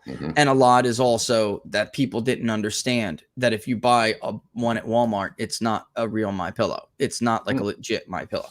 If you want the actual MyPillow and the benefits, everything that he claims it is, you have to get it from his website. You also absolutely have to put it in the, Laura and I were afraid to do what the directions said because we have a washer and dryer's diesel, and it said put it on high for 15 minutes in the dryer, high heat, 15 minutes. And we thought we could burn it because of the way it felt.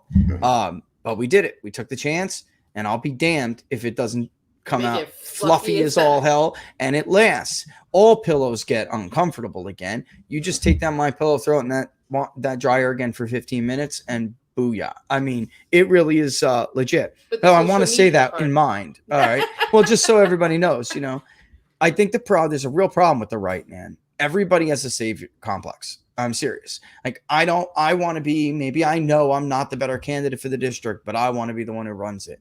Maybe I know nothing about social media sites, but I want to be the one to start it up. There are so many different alternatives out there right now. This is not just Mike Lindell, but others like Donald Trump. He said he wants his own.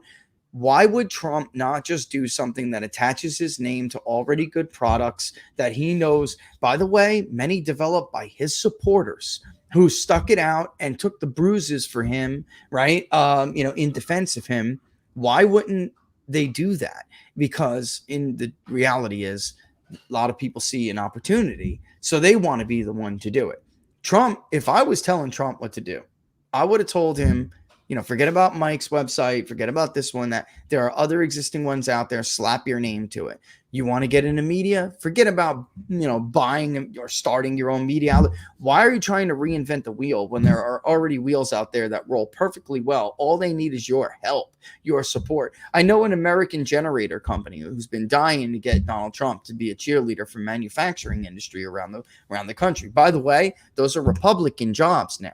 They're not Democratic union jobs anymore. Those are Republican voters. The professional class keeps turning states like Arizona and Georgia into competitive states, not manufacturing. Bring a couple plants there and maybe hold on to it a little bit more. Why do you see the Midwest, was almost unwinnable, now become very competitive under Donald Trump? Because those are those jobs. In the southeastern part of a place like Pennsylvania, very professional class, very, very much blue now compared to the rest of the state that used to be a working class Democratic vote, becoming a more Trump vote. But in any event, I don't like these ideas. I just don't. I think you're muddying up the water. You and I have talked about this for years, and you know what I'm going to say, I'm sure, that it's best when we all succeed. And instead of trying to step in each other's lanes, get in each other's lanes, step on each other's toes, right? Outdo each other with things that we're not really good at. Stay in your own lane, help support each other, and society will be better for it. I don't like this. So Mike can make pillows. He does not know how to run a social media site. So all he's doing is enriching someone who's coming on board to help him get a social media site, right? Am I wrong? I mean, this is all that's going on here. I could spit out 3 to 5 other sites right now that Mike and Donald Trump and others could just put their names on and help, and that's it. Yeah. I have a different viewpoint here, buddy. I'm a little conflicted on it. Number one, maybe he comes out with something that's really cool. Maybe he comes out with something that's innovative and takes it to another level. It depends on how he's coming into this. What is his approach? What is his ultimate goal with it? On the other hand, another big difference between the left and the right. And it's like I said, I don't want to shut down MSNBC. If you're on the left, you want to shut down Fox News. This is another problem because you can create all these sites. Look at Parler. And Parler just turned it completely on the right. If you're on the right, you and I still have, I'm on my 3rd Twitter account, but we still have our Twitter accounts. We still use Facebook. We still use these things because we're not looking to destroy things or destroy people. No. Or Right. if you're on the left, there's no way you're going to use Mike Lindell's technology. You're not going to use his platform, and everybody is going to band together and they're going to target it. It's going to be the Nazi site and blah, blah, blah. The stories are already written. They're in the can and they'll bring them out. Yeah. So I'm conflicted on it, but I would like to see it. I mean, if he comes out with something super cool, that would be fantastic. Parler's problem was they didn't control the whole infrastructure. Mm-hmm. Yep. So they got shut down. So we're in such a vulnerable position right now. So I like it because that it might give us something where we're less vulnerable. But yeah, it also gives us another place to where everybody on that site is going to be a Nazi so we'll see what he comes up with. If he takes it to another level, I'm for it. And if he's in complete control of his own infrastructure, that's the most important part. We'll see how the interface is. It's just, to me, I just don't know why you'd reinvent the wheel with something instead of just getting behind somebody who can do it, has been doing it better. I don't understand why you would do that with Trump. You ever seen Fire Stick? No. Amazon Fire Stick? No, you buy it for maybe 40, $60, whatever it is. And they give you all these channels. And I already know people who are putting together a different streaming service to counter Netflix. It's been an idea they've been kicking around for a while, but then with that movie with those kids, that was it for them. So they're like, what genres do non-liberal Americans like? Because it's like everything really is geared toward liberals. And when most of the country, liberals are 24% of the country, Don, that's it. I mean, so it's not even that they're trying to make it a right-wing site. They're trying to make it something that doesn't go over the line because they feel like they have to have an agenda, right? Mm-hmm. And something like that, Robert and I talk about this all the time, something like Trump TV. And instead of trying to get your own news organization, it's clearly One America treated you better. Chris at Newsmax, Chris Ruddy. So you get a Trump TV. It's like a Fire Stick. You plug it in. It gives you an app for Rumble instead of YouTube. You could do that on your TV instead of YouTube. It gives you One America News instead of CNN. You get Newsmax instead of MSNBC. this way you wouldn't have to try to reinvent the wheel with everything. Constant. Yeah, and it's almost like, too, not for nothing, but you're giving back to people who are standing for things that you're standing with, as opposed to trying to create the new thing that's better than them when they've been there already. It's almost like what you're trying to say is they need to coalesce together. Like I mean, the left does band together quite a Facebook is and that's successful. what you were saying too, Don, about the social media thing. Everybody gets in their corners. I think that's the saddest thing about social media is that, if you were in politics like we were for all of these years, it almost seemed in the beginning that social media would be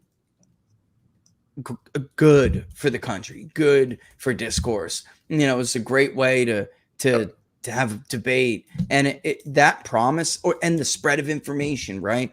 So we look at tyrannical governments who repressed information.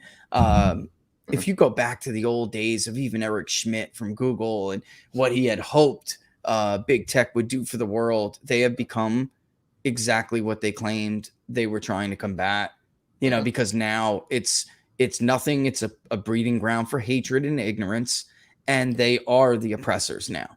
That's all. I mean, they are not helping to bring freedom and information anywhere. In fact, they're restricting it in the last place where freedom could possibly survive.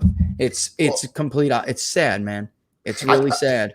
I think what the left figured out a long time ago is kind of on the lines of what I was just talking about. The left figured out a long time ago that the right will still use their stuff. The right. So we talk about boycotts. Oh, we're going to boycott this. We're going to boycott that, but we don't. As a conservative, if I want to watch football, I'm going to watch football. I mean, I don't like the kneeling thing. There's a lot of things I get upset about, but I'll still watch. I'll watch a Sean Penn movie because I think he's a good actor. Robert De Niro is a great actor. I'll watch a Robert De Niro movie. I don't like him, and they attack me and my views, and so they personally wouldn't like me. They wouldn't participate in anything I was doing, but I would for them. So if you have something that's like a parlor, if you're on the right and you create Mike Lindell, what he's talking about doing, nobody on the left is going to use that. If you're but if you're on the left and you own Twitter or Facebook or Google or all these things, we still use it, and they know that, and they take advantage of it. Major League Baseball does not move the All-Star game. If conservatives all banded together and quit watching baseball, they're already hurting for viewership, but they know we won't. They know that if you're a conservative, you may not like what they do. You may be ticked off about it, but you're still going to watch. You're going to come to the games. And so they figured that out a long time ago. And that's why it's a one-way thing with whether it's Coca-Cola or Major League Baseball or Delta or, whatever. And they're taking it. Walmart. Yeah. They're taking advantage of that. That's interesting stuff. All right. What's next, Laura? Oh, goody gumdrops. All right. Goody gumdrops. Shut up. Leave me alone. So cute. Joe Rowley has 2 questions. Joel would like to know, what if there is a mistrial in Chauvin's? Yeah. Chauvin. Yeah. Yeah. So What if one of the young jurors says in deliberations, we have to convict of something or they will burn the city down? Another juror writes a note to judge. So, and then the second part, which is totally unrelated, would like to know, how effective will the Georgia legislation be in 2022, 2024 as passed? So, let's take it in that order. Okay. All right. So the difference between an acquittal and a mistrial is significant. If there is a hung jury or a mistrial where there's a holdout or 2 holdouts, they just can't get a verdict. The judge will declare a mistrial, and I guarantee you that the prosecution will come back and attempt to prosecute him again. That they're allowed to do that when there's a mistrial. When it's an acquittal, it's double jeopardy. So they cannot come back and say, well, I'm going to keep charging him until I get it to stick. I find a jury that sticks. That's the difference in this country between an acquittal and a mistrial. If there's a mistrial, there will probably be violence anyway. There's going to be violence no matter what. Mm-hmm. Let's just put it out there. All right. Yep. So that's why, going into the other part of the question, I think there are a lot of people who are going to try to give a compromise verdict, because I think it's pretty clear now. We've had a lot of this testimony. I think it's pretty clear if you listen to most legal experts who are really good and try not to inject their bias, it's very clear the prosecution did a better job. They just didn't have the case. They don't have it. I mean, the bottom line, there are too many factors that blow holes in reasonable doubt. That's why they wanted that other lower charge, which means maybe Derek Chauvin wasn't the sole cause of George Floyd's death. Yes, it could be plausible that fentanyl killed him, but he contributed to it, right? And that's still a guilty verdict. I absolutely can see what's called a compromise verdict, where, they're not going to shotgun him, but they are going to convict him on that lower charge, which the prosecution was able to get thrown back in. Interestingly, that one is kind of, from what I'm told, that one is vulnerable to an appellate court tossing it later, because there is precedent that the lower judge's ruling was not right. It wasn't just specific to jury selection, and that you can't have double standards. So you can't just throw all of these charges and hope one of them sticks. But the bottom line is, people are trying to avoid civil unrest here. I think it's foolish. I assume Don agrees. It's going to happen regardless. So jurors should just do what they think is right. As far as what I think is going to happen, I think that it's going to be very hard, looking demographically from the research we've done on jury trials. There better be something for the defense, to feel good. There better be something specific about jurors, because they have more information than we do. There better be something specific about their life experience or something they derived from their answers that have to do with their personality and who they are. And we've talked about this before. There better be 2 or more jurors on that jury that are internal locus of control, meaning they would agree with statements like, my environment doesn't shape me. I shape my environment. Do you agree or disagree with that question? With that comment or that statement? What we're saying is we would want, if we were on the defense, we would want somebody who doesn't blame others for their problems and doesn't they have a strong internal locus of control. They feel they create their own destiny. Destiny does not shape them, kind of thing. And right now, demographically, it's bad for the defense. It is. But most legal people tell me, the prosecutor just doesn't have it. He doesn't have it. It's not, they've done a great job.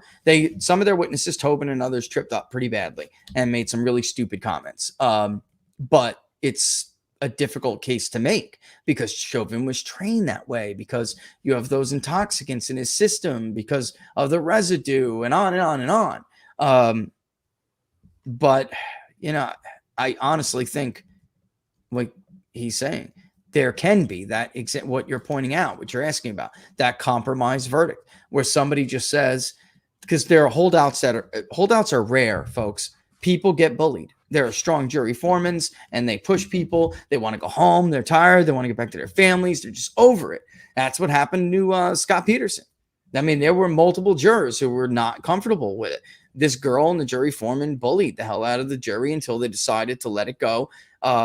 They never believed Scott was really guilty. They didn't think that the prosecution made the case. But unfortunately for defendants, holdouts are rare, and you need generally 2 or more than 2. If I was a defendant, I'd want like 4 or 5, because then they feel like they can band together and fight against the pressure, and bring other people over. And then the second part of that was the Georgia law. I think people should know what I think about this law by now.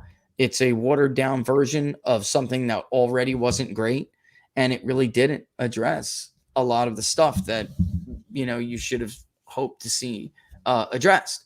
It expanded early voting by using methods. When we polled, most Americans want bans on, let alone want to expand drop boxes, things of that nature. Now, that being said, there's still no teeth, Don, behind the signature verification. There's no teeth. They made it equitable, so there's no, there's no treating one vote one way and another vote another way. But I don't know. I'm not optimistic about that at all. Yep. Yeah, I'm curious what the other says. I think there's 43 states now that are working on revamping their laws. So I'd be curious to see what some of the other states are. It's all narrative. It's all PR stuff. The reason they picked Georgia was because we had the 2 Senate races there, and it was the highlight. And it's easier to call people from Georgia racist than it is from New York. Sure. So I mean, it was all part of the narrative. So I'd be curious to see if there's any of these laws, any of these states that are pushing to put a little more teeth into kind of all the things that we talked about throughout this whole thing. But one thing I just want to say on the Chauvin trial, those who are going to do violence are going to do violence. It doesn't matter. They could, and I know he's not up for like the death penalty or anything like that. They could give him the death penalty and say, we're going to do it tomorrow at noon. And those people are still going to do violence. Yeah, I agree. And if there is a mistrial, it just means there's an extra chance to do violence, because then they can do violence because of the mistrial, and then they'll do violence after that it finally goes through. So those who are going to do violence are going to do it. They're standing by. They're just waiting for the announcement. I totally agree, which is why you don't cave to mob rule ever. Ever. Yep. Next up, Laura. Ooh. Couldn't agree more, Don. All right. I don't know if it's Didi or Didi or Didi. Didi. Let's go with Didi. I like Didi. Didi Zhao would like to know, do you mind if Dems are watching the show and taking right actions? Are we giving our goods away? I hope everybody watches this show. This show is not for right or left or anything like that. I mean, I hope everybody watches this show. And, this show has always been about, pushing what is empirically true. Even what I started saying in the beginning about disinformation may have come across like I was taking one party's side. I will tell you right now from the bottom of my soul, if it was Bernie Sanders who won the election in 2016 and they did to him what they did to Donald Trump, I still would have defended the hell out of Bernie Sanders the way I defended Donald Trump, because that is what was right. I would have expected people on the left to join me in doing it. This is about our society and the stability of our society. To me, it has nothing to do with party. It's empirically true that these were disinformation stories. Don and I couldn't even list, and we could do another 2 hours and still not run out of material. I mean, these are not, because you are, on the left, you shouldn't believe CNN. Because you're on the right, you shouldn't believe Fox News. I mean, everybody needs to think for themselves. And, I think I'm pretty hard on the Republican Party here as an institution.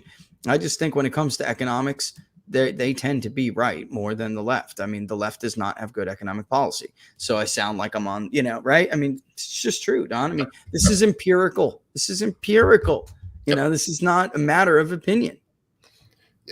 For me, I hope they are. I really do. And me too. I'll put it this way. There was a time when I didn't listen to Rush Limbaugh. I knew who he was. I mean, I'd heard of him, but all I heard about him was that he was a racist. I mean, apparently every day this guy was going off on racist rants, and he hated people, and he was mean, and blah blah blah.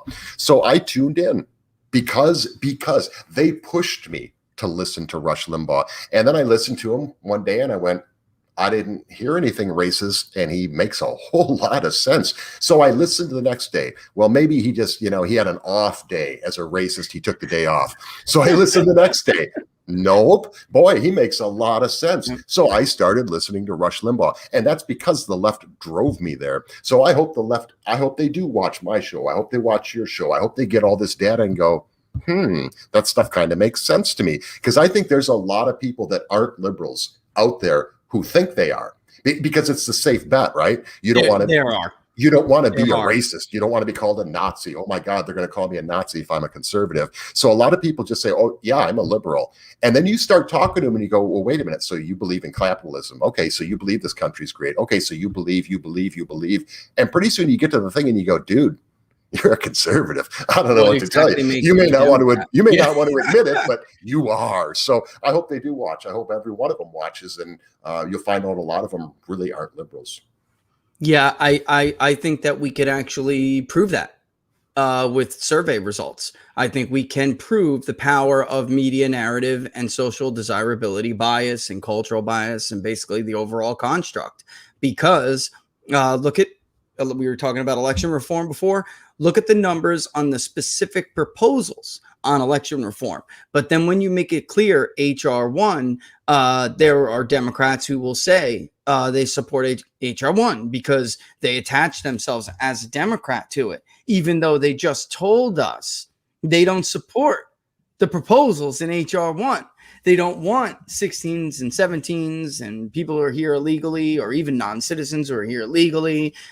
They don't want effective bans on photo ID. Nearly 8 in 10 want photo ID. They don't want effective bans on verification procedures. Nearly 8 in 10 want verification procedures. It's. I think I could prove that statistically. So that's exactly why, by the way, and if 10 years, the Republican Party was, talking against these policies too, and Democrats were talking in favor of those policies, I'd sound like I'm a Democrat because I'm going to stay right where I am, which is where the numbers are, and times change and things shift and things change. That's how Reagan ended up a Republican, frankly. I mean, that's how they just lost their mayor in North Vegas, by the way. I mean, he's just like, look, he just came to the conclusion, Don, look, I'm not on board with this anymore. Where the hell we're going here? I can't do this. So we're that times change, and you should be static. Let me give you one more example, because I mentioned earlier about the communications guy for Obama, right? So he says that everybody knew in the middle of December that Russia was interfering. They were trying to get Trump elected. Yeah. December 16th, his boss says there is no serious person who could even think blah blah blah blah. If you're a liberal, that could happen. I'm going to play that clip on my show tomorrow. If you're a liberal, you probably never heard that. You don't even know that exists because nobody plays it. So it might be the first time you hear that and you go, what? And then you'll go and you'll type in your own thing and go, wow, he really did say that. And they should be asking themselves, why didn't my media play that? So maybe it opens up new doors for them and makes them realize that I should start maybe checking some of these things. In fact, the only time Barack Obama ever talked about voter fraud and electoral fraud at all was twofold. One, which is when he wanted signature verification strictly enforced so he could toss his opponent off the bat, and then which he got. And then two, when he was running against Mitt Romney, and he said, well, I know a little bit about it since I come from Chicago. Whoever controls the ballots controls the vote, so that's it. I mean, that's the only time he ever said that. But his point in the statement you were talking about is exactly it's consistent with what he said in 2012, which is that it's so decentralized. Yep. If you're Vladimir Putin, you can't steal it because you can't control all of these different areas, which is incredible unless you have. He said no serious person could even think. And what followed that? Yep. $30 million investigation with a special counsel, the FBI, every single intelligence agency involved with it. Wait a minute. I thought no serious person could even think it. So how could we possibly even have an investigation? Well, Andrew Weissman is not a serious guy, so well, he's seriously disturbed. Fair enough. He's seriously corrupt. I mean, I don't think any federal prosecutor has ever been embarrassed before the Supreme Court in a unanimous decision from both liberal justices and conservative justices saying you engaged in prosecutorial misconduct. You're a piece of crap. All right. So, and that was on Enron or Arthur Anderson. Really sorry. Excuse me. All right. Go ahead, Laura. I see you chomping at the bit. Of course. It's Freewheeling Friday. JPR 2315 from Locals would like to know, does Rich think the Johnson & Johnson pause was political favor to Pfizer and Moderna for suppressing the vaccine information until after the election? It seems like there have also been incidents associated with those vaccines, but they pulled the plug on Johnson & Johnson quickly. Yeah. So we, I have to tell you, we have documented evidence that Pfizer made political decisions, which I hope to release someday soon. There's no doubt. I mean, there's just no doubt about it. Moderna is Fauci's friend. So those are his buddies. I don't know. And I watched the Slimers thread on the decision to halt Johnson & Johnson based off of 6 rare blood clot, disorders. Here's where I take issue with his math, however. He talked about the risk to infection. And he said, if you are, if there were this many cases out of this many people who have been vaccinated by Johnson & Johnson's vaccination, then you have a 0.000, right, whatever it was, 1% chance of getting developing a rare blood clot. Don, those were people between the ages of 18 and 45. Here's my problem with his analysis. He was talking about that versus the risk of being infected. When did that become the benchmark? I thought we were worried about hospitalizations and the overwhelming of the healthcare system and deaths, right? And death counts. It was never about whether you would be infected, because this virus isn't really risky to you if you are 18 to 45, unless you have an underlying condition. So I think that in the end, it's sad that we're here anyway, because we put 6 people. I know he looks at everybody as a number and not a human being. I'm a numbers guy too, but I still realize those numbers are human beings. 6 people shouldn't, one at the time dead, the other in critical condition. Those 2 women specifically shouldn't even have lost their life or been on death's doorstep, because they never should have been scared. In my opinion, they should have never have been so scared of the virus itself that they decided to take a risk with a vaccine. I mean, how many younger people every year don't get vaccines for other things that older people do? The risk is not to being infected. That is never, the goalposts have shifted so badly on this. And now this is why they want everyone to get this vaccine. The goalposts have shifted so much. If you were not at risk of being hospitalized, then we weren't supposed to be talking about you, right? Florida's the only one who maintained that strategy, Don. And look, by the way, at how much better they're doing. But Florida was the only one who said, we're going to prioritize seniors because they're the ones at risk. I do think that there's going to be a reckoning, because he's talking about whether this is a political favor. I can tell you 2 things. I don't know if that's true, but I can tell you 2 things. One is that there are absolutely there are documents from Pfizer that will show them making political statements and decisions, clearly aiming to politically benefit Donald Trump's opponent. So every time Donald Trump would say something that they knew to be true, like the vaccine is doing this, it's they would pretend like that it just wasn't the case. I mean, and Fauci would come out and say something that he knew to be verifiably false. And then the efficacy rates. This is what I know about Moderna's claim with their efficacy rates, that others who had access to the adverse impact monitoring data that gets submitted to the FDA said that was fudged. That is what we were told.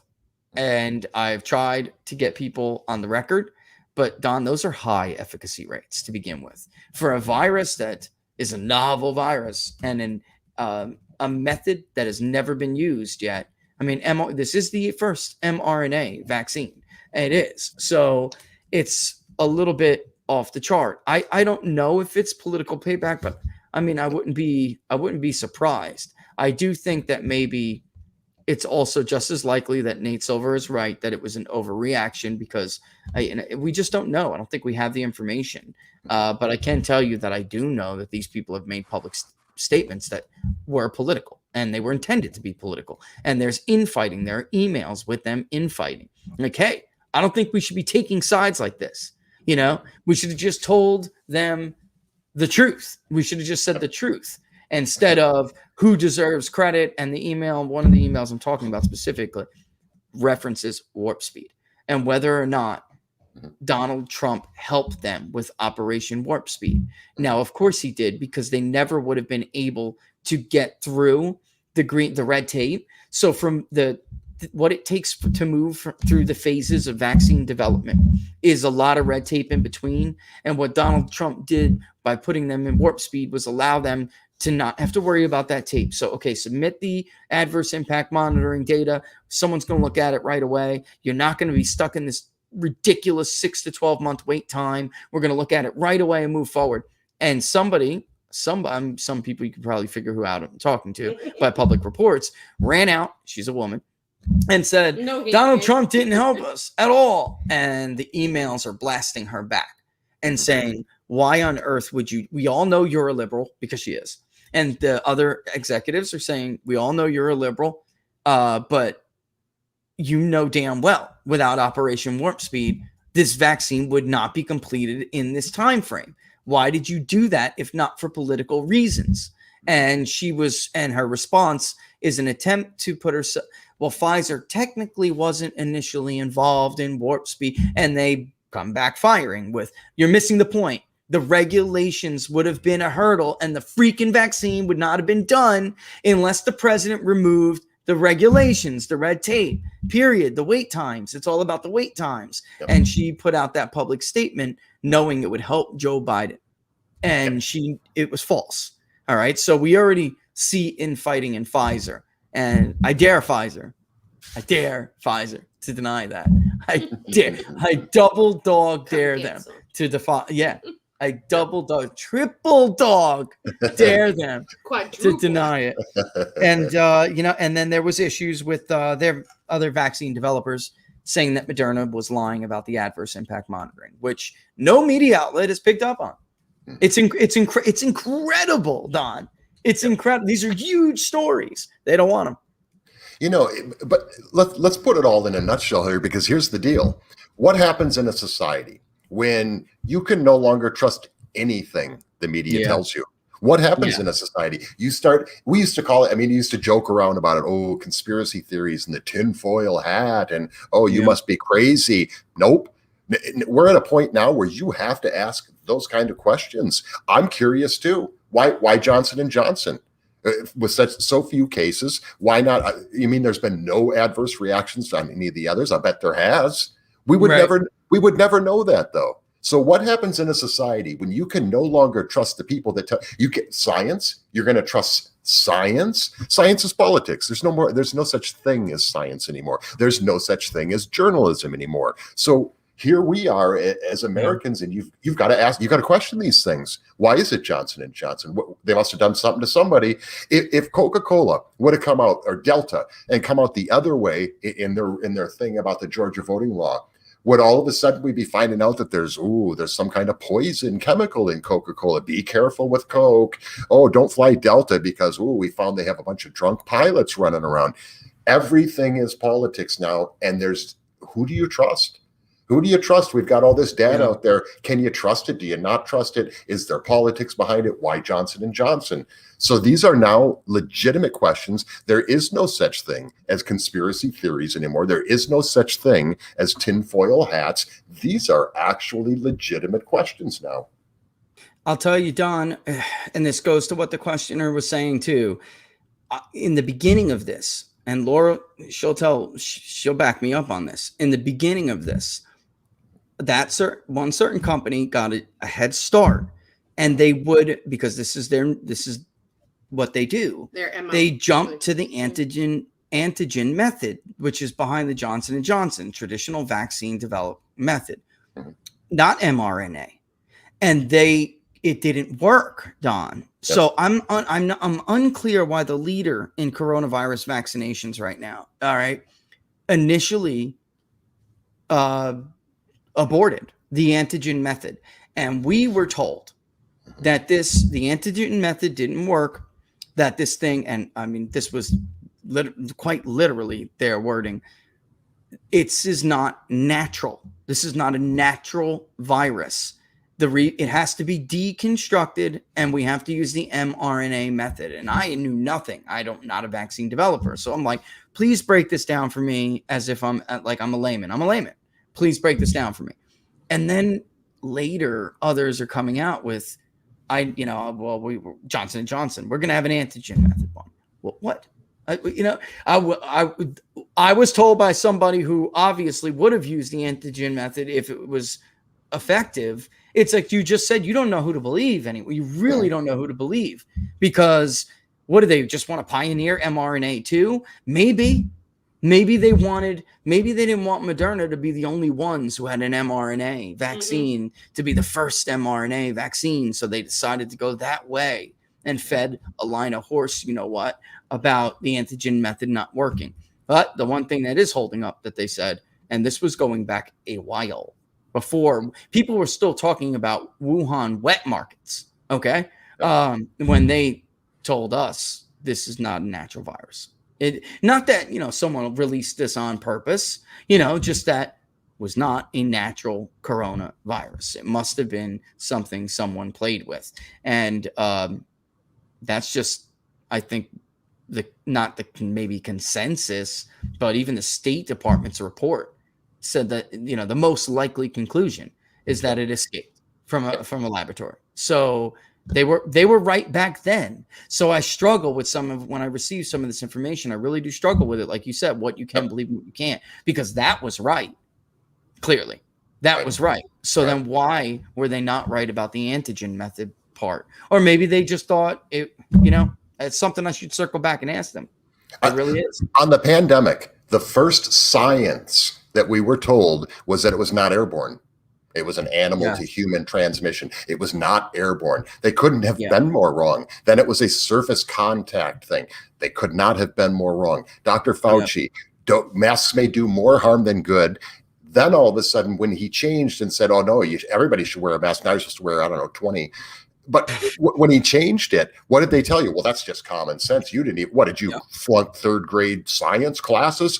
I think Fauci's the guy who flunked it if he was telling us 6 months ago that masks do more harm than good. So which one is it? So they preface everything with science is used like the race card now. It's used to shut you up. Shut up. Science said it. It's true. Yeah, but science was wrong about almost everything. Wow, that's because it evolves. Okay, when does it stop evolving? Right. When do they actually know? When do you stop and say, okay, that's it. Now it's evolved. It's gone as far as it can. Yeah, it always evolves. That's why you should never believe everything I still don't think we know diddly squat about this pandemic, about this virus. So there's a lot still to be discussed, and that's because our energy have really not our energies, as usual, we got consumed in politics, and they were not focused on the right areas.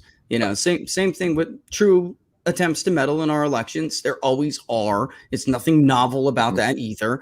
And instead, we decided to turn on each other and try to kill each other instead of doing something productive. And breaking news. We interfere in other people's elections. Yeah, too. Breaking news.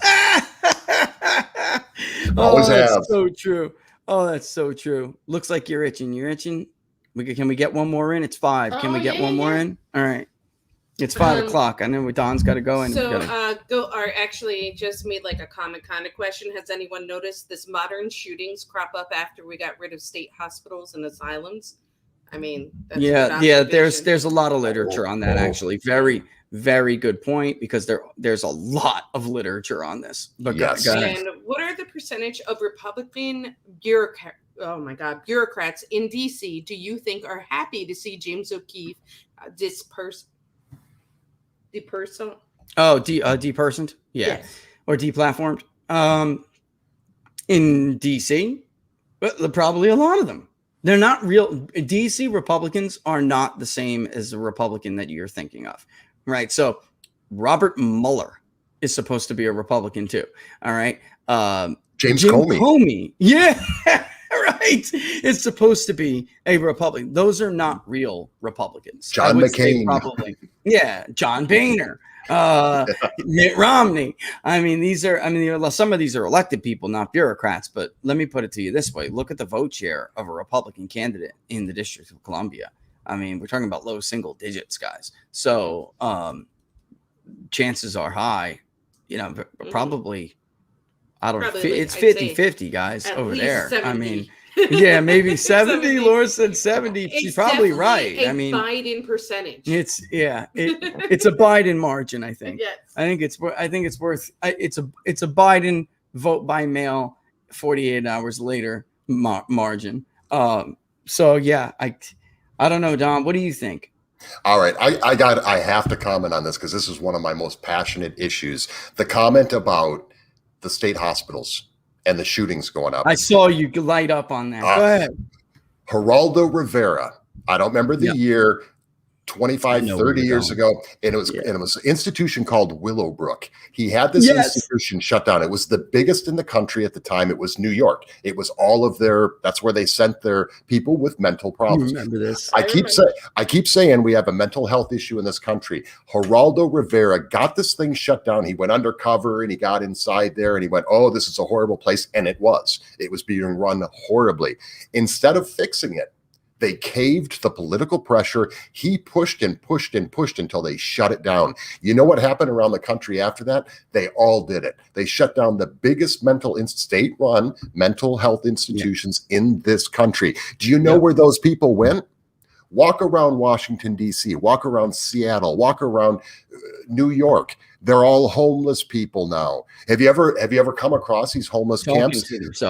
Number one issue, their mental health, but there's nowhere to send them. There's nowhere to put them. So Geraldo Rivera started this whole thing, and these people had nowhere to go. Good job, Geraldo. There's been an explosion in homeless people. There's been an explosion in shootings, in crimes in major cities. So there you go. Excellent pickup there by whoever made the comment there. But that's absolutely, there is a connection. And I just want to add, there is a lot of literature on this, and we've talked about it on People's Pundit Daily before. And also the reason why you see them strings of shootings occur, in part, there's a lot that goes on the media just doesn't cover because they're covering other things. Now they have an agenda, so they're going to focus on that. But media is a contagion for mass shootings. The media coverage creates more mass shootings. This has been now exhaustively studied. We've read some of the studies on air on other episodes. But you could just go to people'spunditdaily.com, type right in the search bar, media mass shootings, and I'm sure at least two articles are going to come up at the top of the search. And you're going to see most recently when we went after their irresponsible coverage after Parkland. And the bottom line was, they had the town hall with the now disgraced Sheriff Israel, all right, who everybody knew was a liberal activist, gun control activist at the time, yet CNN put him up like he was some nonpartisan authority figure or something against the big bad Dana Lash spokesperson for the NRA. Do you remember that? And now he's disgraced. CNN contributed to God knows what else. But the media is now a major contagion to the point where, guys, we can even give you the average number of days between when you will find the shooting, depending on media coverage. They do not abide by the decades now since Columbine, decades of pleas from federal and state law enforcement authorities to not cover these shootings for your ideological benefit the way that you cover them. And academia, too, which is usually on the side of the left, is like it just comes to a point where you want these shootings for headlines and you're creating them for ideology, and you have blood on your hands doing this. It's a wealth of it. And that's why we always had the policies we had at PPD, because we tried, to not inspire other events. One of my favorite ones is, so Michael Brown, he was the gentle giant. Remember? Everybody, he was the gentle giant. John. Right? Yeah, exactly. He was the gentle giant right up until the time they had the video of him throttling the store owner, the little Korean guy. So all of a sudden he wasn't the gentle giant. Shortly after that fell apart, that narrative, there was a guy who they had arrested. So he was a black man. They had arrested him, and he was the teddy bear. So they found it. They talked to his football coach. Oh, he's the teddy bear. Everybody said he was the teddy bear. The problem was, and so they were pushing this, boom, boom. This was the new Michael Brown. The problem was, once they took his DNA sample, they found out, oops, he's a mass murderer. He's killed a bunch of young white girls on college campuses across the country. That story, you want to see a story go away and never be talked about again. I was just going to say how quick that story vanished. how fast that thing vaporized within hours. Nobody's covering it anymore. If it wasn't for the fact that he was really a mass murderer, he might have been a teddy bear. Oh Lord. Well, Don, we got lots more to talk about tomorrow. It's 10 after 5. We can kick rocks, but why don't you tell everybody what's going on tomorrow? Tomorrow's exciting. Plus, you got your locals page up. We're so happy that you have joined the locals community because like you were talking about. I should have done this a long time ago. So we're going full video. Last week was our last Blog Talk Radio show, audio only. So we're going full video and really exciting. I did my first interview yesterday for tomorrow's show, Major General Paul Vallely, and we talked about the troop withdrawal from Afghanistan, the stuff going on in Russia, and the court packing. But it's so cool to do this, and I'm actually excited. I did like 9 years on Blog Talk, and I don't want to say it was getting old because it wasn't. I'm always passionate to talk about politics, but this is just a whole new world, and I'm like finally caught up with technology here. So really excited about doing the video stuff. I've got a thing out right now to James O'Keefe, so hoping to have him on to discuss what's going on with him right now, and Leo Terrell. So waiting to hear from those right now, but of course, you'll be on the show. We've already got the interview with Major General Vallely, which was awesome. That guy is so knowledgeable and just such an amazing guy. So really excited about this, really excited about the locals thing. So I've got Don Smith Show community now on locals, and we're ready to stream. I hooked everything up and tested it today with the YouTube and to make sure it would, do the live stream thing. That was the last hurdle I had to get over, and everything works great. So super excited about this. It's just really neat to be doing something. I've been doing this for a while, and so it's just new, and I'm actually even a little bit nervous about it, which is cool. I like that. You should be nervous, right? Because that means you're passionate. So and you're challenging yourself. Yeah. I mean, right. And then that's what it's all about, growth. I'll tell you, Don, for a long time, Laura and others and Robert were like, do a show. And I'm like, guys, it's not my thing. I write about numbers, get off my back. And then when I finally did not it, his thing. And then when I finally did it, I'm like, this is a lot of fun. It is.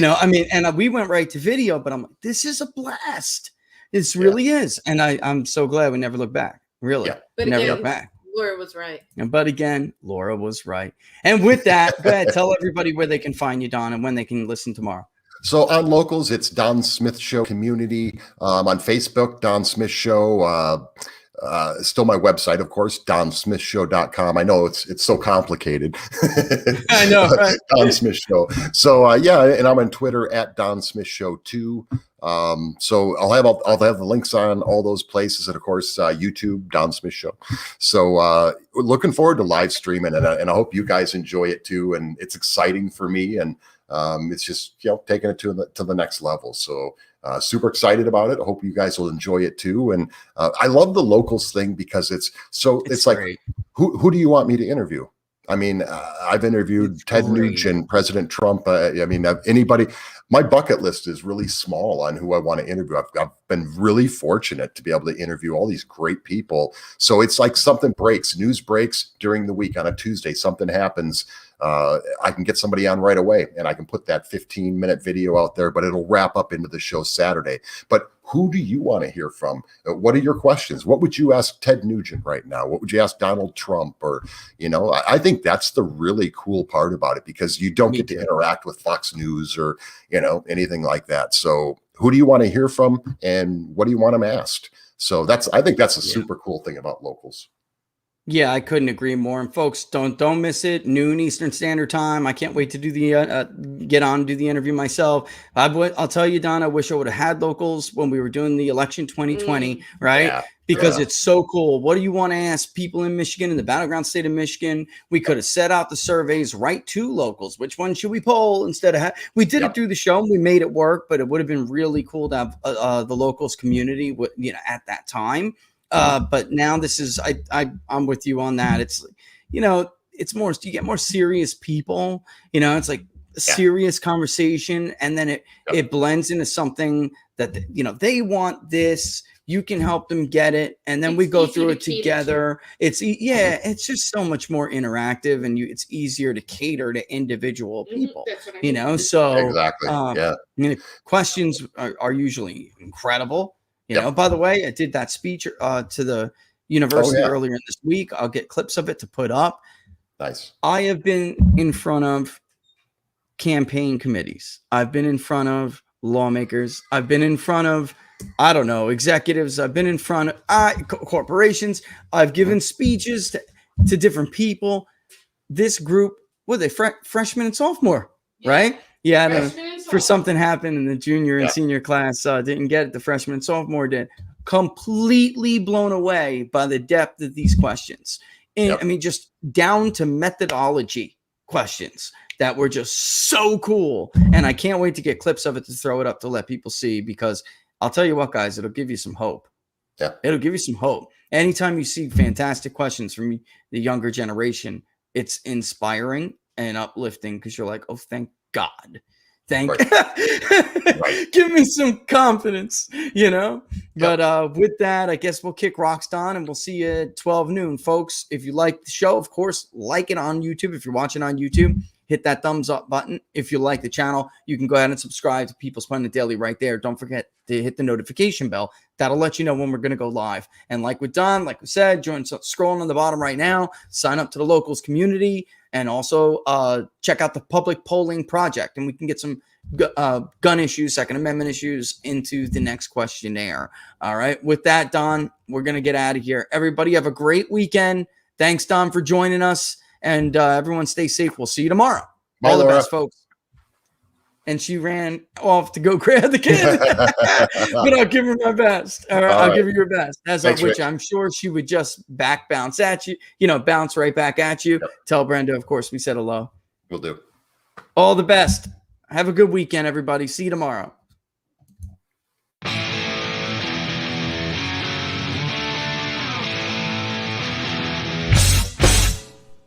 How much you wanna bet that I can get you back inside your head before the summer ends, and spread a little love just for a little fun? I'll make you come back to me before the rise of every sun.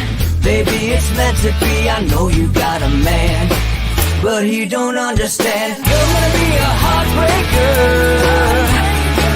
You're such a love taker. So just suck me in and you can toss me like a cigarette. 'Cause I just wanna be a bad habit, yeah.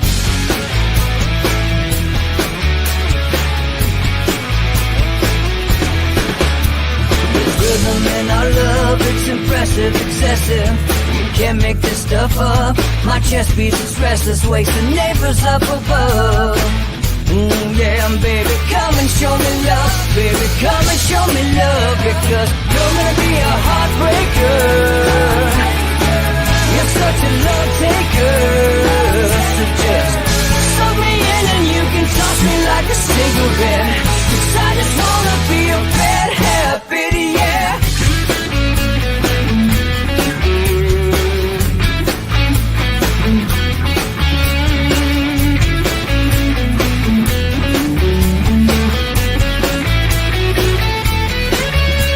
We can get on a plane and take a one-way ride, steal us away to find a place we can hide. It wouldn't take much to spear for overnight to give in to the need and leave it all behind. 'Cause I know that you know that I know that you want me. You told me, now show me, come blow me away. 'Cause I know that you know that I know that you want me. You told me, now show me, come blow